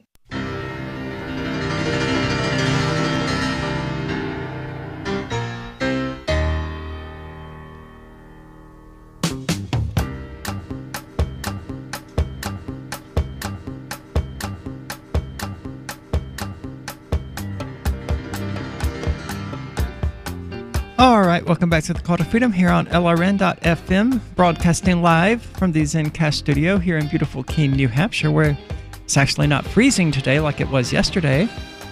And we've been discussing capital punishment, and during the break we were discussing the various other things that the state has given itself the authority to do to people, and that, as we were discussing in the first segment, plenty of idiots are totally okay with, and that's why I don't like democracy or republics, because these idiots vote, and the existence of the state allows them to express their desires in a way that impacts me whether I like it or not. Yeah, I would love to opt out of the system, but unfortunately there's violent people out there and people who will vote for violence and fund the violence, and I have yet to see what I can do, unfortunately. Yeah, there is no way to opt out of the state. I mean, that's by design, obviously. And it's why I argue for anarchism, even though I'm fully aware that, we're not going to have anarchism here in the United States, or here on Earth. We're not going to have an anarchist society until we're colonizing other planets and other moons. That'll be the first opportunity we have in thousands of years to establish an anarchic society. Because the state's too powerful here. I'm just hoping to reduce the state to the extent that we can bring more people here to New Hampshire and accomplish that. But I think we've done. I think we've had. I know there's a lot of critics out there, but I think we've had some successes, and we've actually had many successes actually over the years, and that's in spite of our numbers. And there's something to be said about the loudest people in the room kind of get in their way, and there's truth to that. Yeah. So even though you may not have a very loud or a lot of people, you can still have the loudest voice in the room, and I think that's for sure. I think we've got that in New Hampshire, and I think that's why we've actually been successful, despite the fact that we don't have very many people here.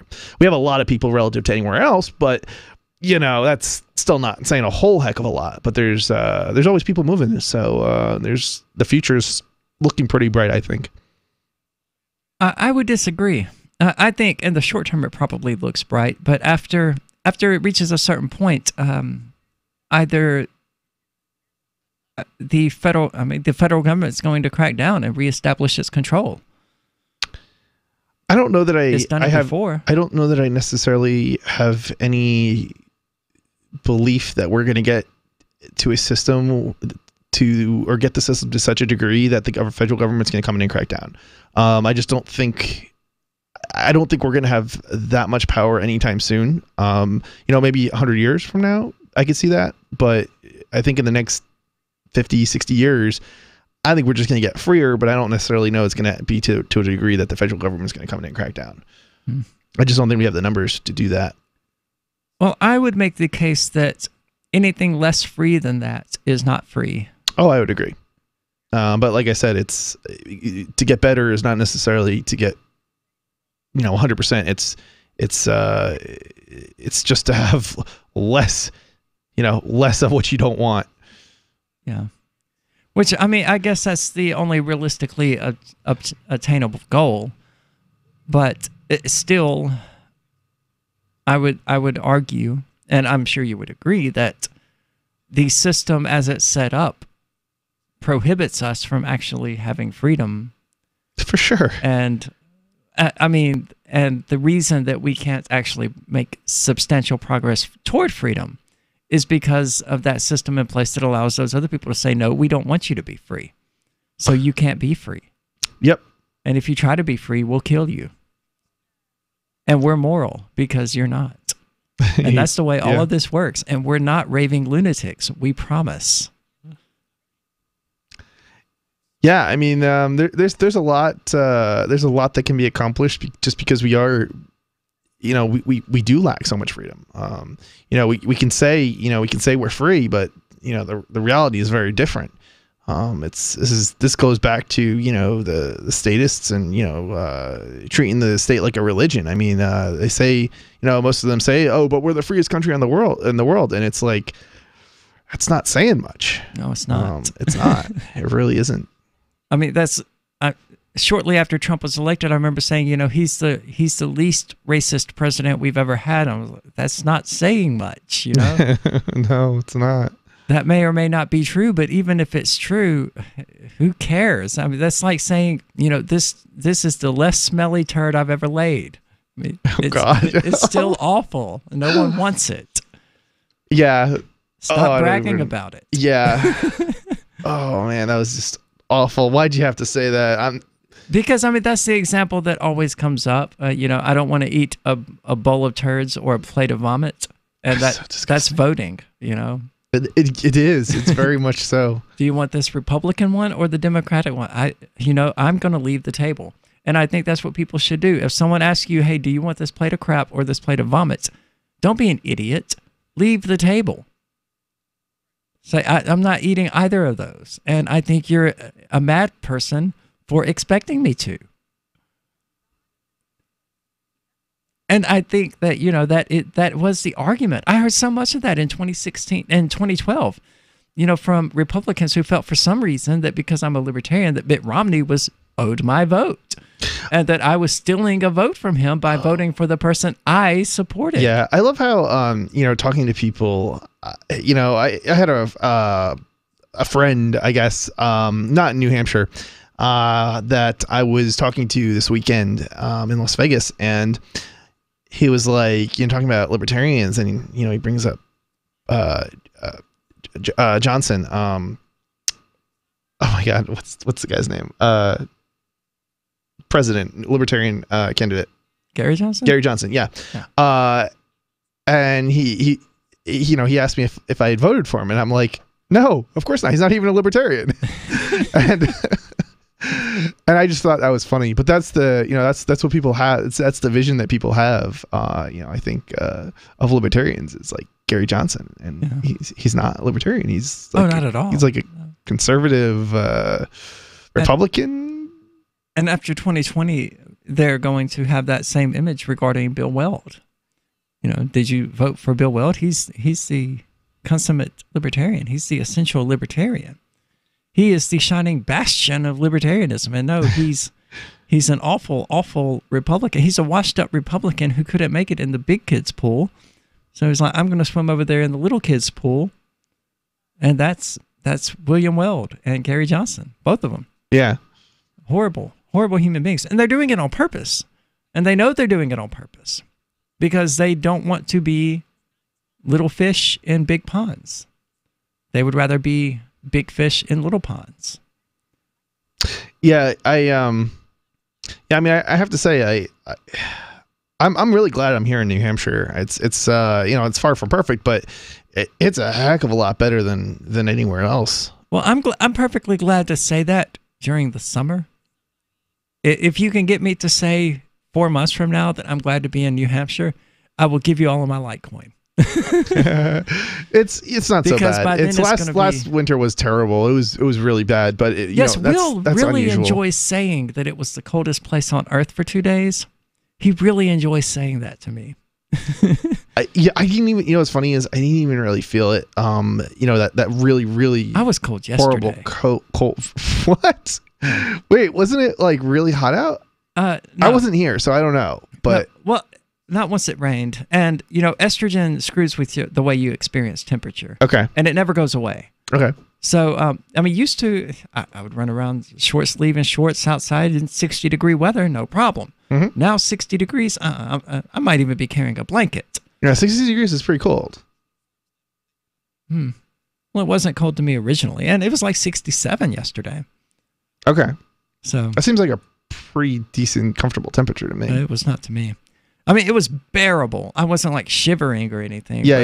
A few more degrees lower, and it. It depends on what you're wearing, probably too. True. Yeah, if you're. It was a different top and different pants, but essentially the same thing. A top and a pair of jeans. Mm. But yeah, at least it's not like 20 degrees. Yeah. Yeah, it got down to like. It got really cold last winter, and I fortunately didn't go out at in the morning, so I didn't feel it. But I've certainly felt it in New Jersey. Temperatures really low like that, and I agree they're unbearable. But that's not 95% of the year, and that's good to know. Yeah, even 5%. It's. Well, I was cold at Pork Fest, man. It was, but that's up north, and it does get really cold up north.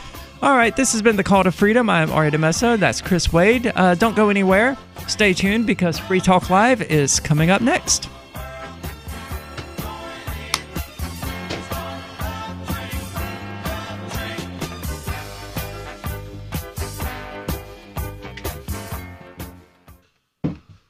Is spreading the message of liberty, cryptocurrency, and peace around the globe worth $2 per month to you? As you may already know, in addition to our internet feed, LRN.FM broadcasts on free-to-air satellite across North and Central America, as well as Sub-Saharan Africa. And we've been available on satellite for free 24/7 since 2010. The LRN.FM free-to-air satellite signal is reaching some of the most oppressive regimes in the world, and there's no doubt our ideas are making an impact. You can learn more about the channel's impact by watching the 3-minute video at fund.lrn.fm. If you'd like to help free minds globally with our ideas of liberty, cryptocurrency, and peace, you can donate as little as $2 per month via fund.lrn.fm. You can help us continue and expand our satellite broadcast to multiple continents. Visit fund.lrn.fm today, and thank you for your help. Don't forget to share the link on social media. That's fund.lrn.fm. Some of you asked, and now we've delivered. LRN.FM's live Keene, New Hampshire studio shows are now streamed in HD on Twitch. Visit our channel at twitch.lrn.fm and give it a follow. If you have Amazon Prime, you get 1 free subscription on Twitch. If you use it on our channel, Twitch will give LRN.FM a monthly piece of your Prime subscription cost. So please watch, follow, share, and subscribe to twitch.lrn.fm. That's twitch.lrn.fm. What do you shop for that you could otherwise buy at Amazon? Pretty much everything, right? Amazon has competitive pricing and they deliver, and that's a big plus. If you could plan ahead in your shopping, would you be interested in saving up to 33%? There's a catch. You have to do your shopping in Bitcoin. But imagine those savings. It's like a huge raise. All you have to do is go to saveatpurse.com. We've saved thousands, and you can too. Plan ahead and save. Saveatpurse.com. You're 6 minutes away from a live episode of Free Talk Live, brought to you by freekeen.com. Listen live at freetalklive.com. From Keene in the Shire, the Liberty Media capital of the world, this is Daryl W. Perry, host of FPP Radio News for Tuesday, August 14th, 2018. Silver is trading at $15.05 per ounce. Gold is valued at $1,196 per ounce. Zencash is trading at $17, and the average price of Bitcoin is $6,034. Antiwar.com reports Afghan President Ashraf Ghani held an emergency meeting on Sunday night to discuss the Ghazni crisis and ended with the decision to deploy a number of reinforcements to the city, which is being overrun by Taliban fighters. The Taliban began attacking the city on Friday and has killed at least 100 security forces since. Reports as of Sunday had them in control of the bulk of the city and surrounding districts on the outskirts. The reinforcements are leading to conflicting reports, with the Interior Minister claiming the Taliban are pushing back to just small pockets of resistance. The Taliban, by contrast, say they remain in control of most of the city. U.S. military statements, unsurprisingly, continue to downplay what they called an inconsequential fight on Friday, saying they view the Taliban in the area as isolated and desperate, and insist that the control of the city remains with the Afghan government. Zencash is an end-to-end encrypted system with zero-knowledge technology over which communications, data, or value can be securely transmitted and stored. With both secure nodes and supernodes, Zencash recently surpassed 17,000 nodes, which means Zencash has one of the largest node systems of any cryptocurrency.